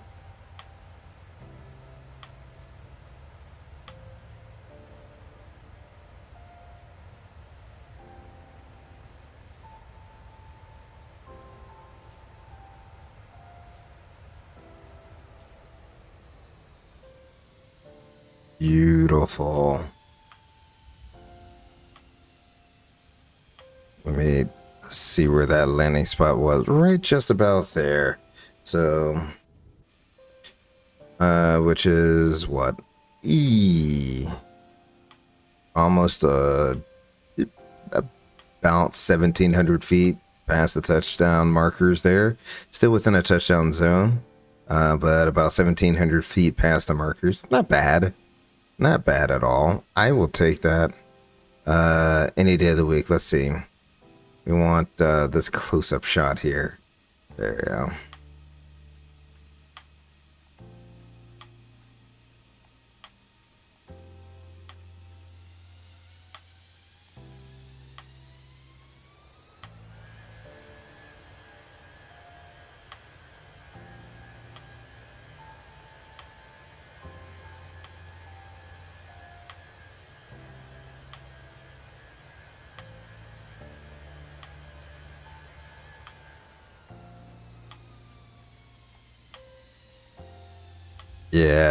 Yeah, those are the landings that you love. And then since it's a nice long runway, you don't have to go full reverse in order for you to stop it, because you're already know you're gonna roll it pretty far down the runway, so you want to take your time and be nice and easy. There, let's go ahead and I don't even know, are we on the ground yet? Oh, barely. Alrighty, we go here and here. There we go.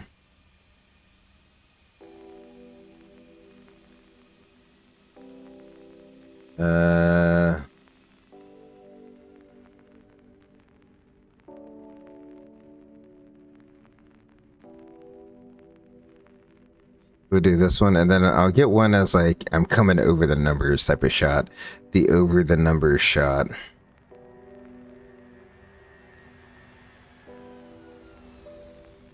Beautiful. Rolled it right on. Rolled it right on. Alright. We'll do this again. Actually, you know what? We'll do this, but now I want the over the numbers shot here.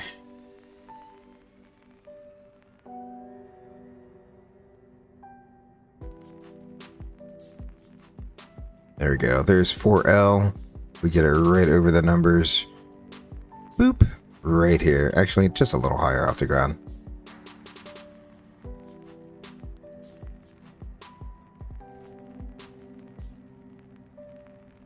Alright. There we go. We will play this.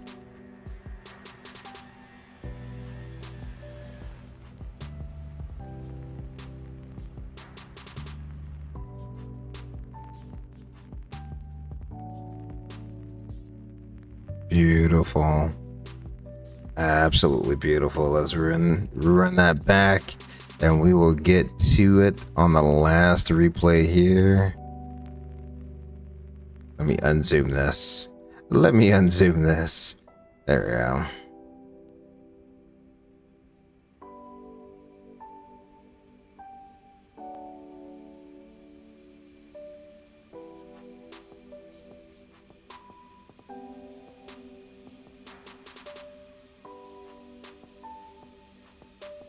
Beautiful.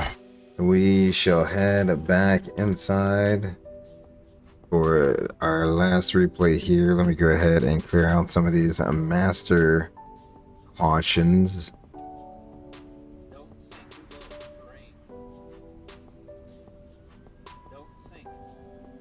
Go ahead and get it planned from there. Yeah. We'll do all of that stuff. I wonder if I can turn all these off. Nope, doesn't do anything. Oh, okay. That could be that. Excellent. Well, I'd like to take this time to definitely thank Max Racing, Camp Jack Flight Sim. Thank you very much. Ed E. Thank you for coming out and watching the stream tonight. Aviation Geek as well. Thank you. And Dummy Thick as well. Thank you all very much for coming out and watching the live stream tonight. Really do appreciate you spending a little bit of time. Well, there's an error. There we go. Spend a little bit of your time here this evening. Tomorrow we'll be doing the stream I should have did yesterday, which is some United 320 ops from Springfield to Chicago. Until I see you all the next time, please remember to take care of yourselves and each other. Until then, my name's Greg Eagle. Peace.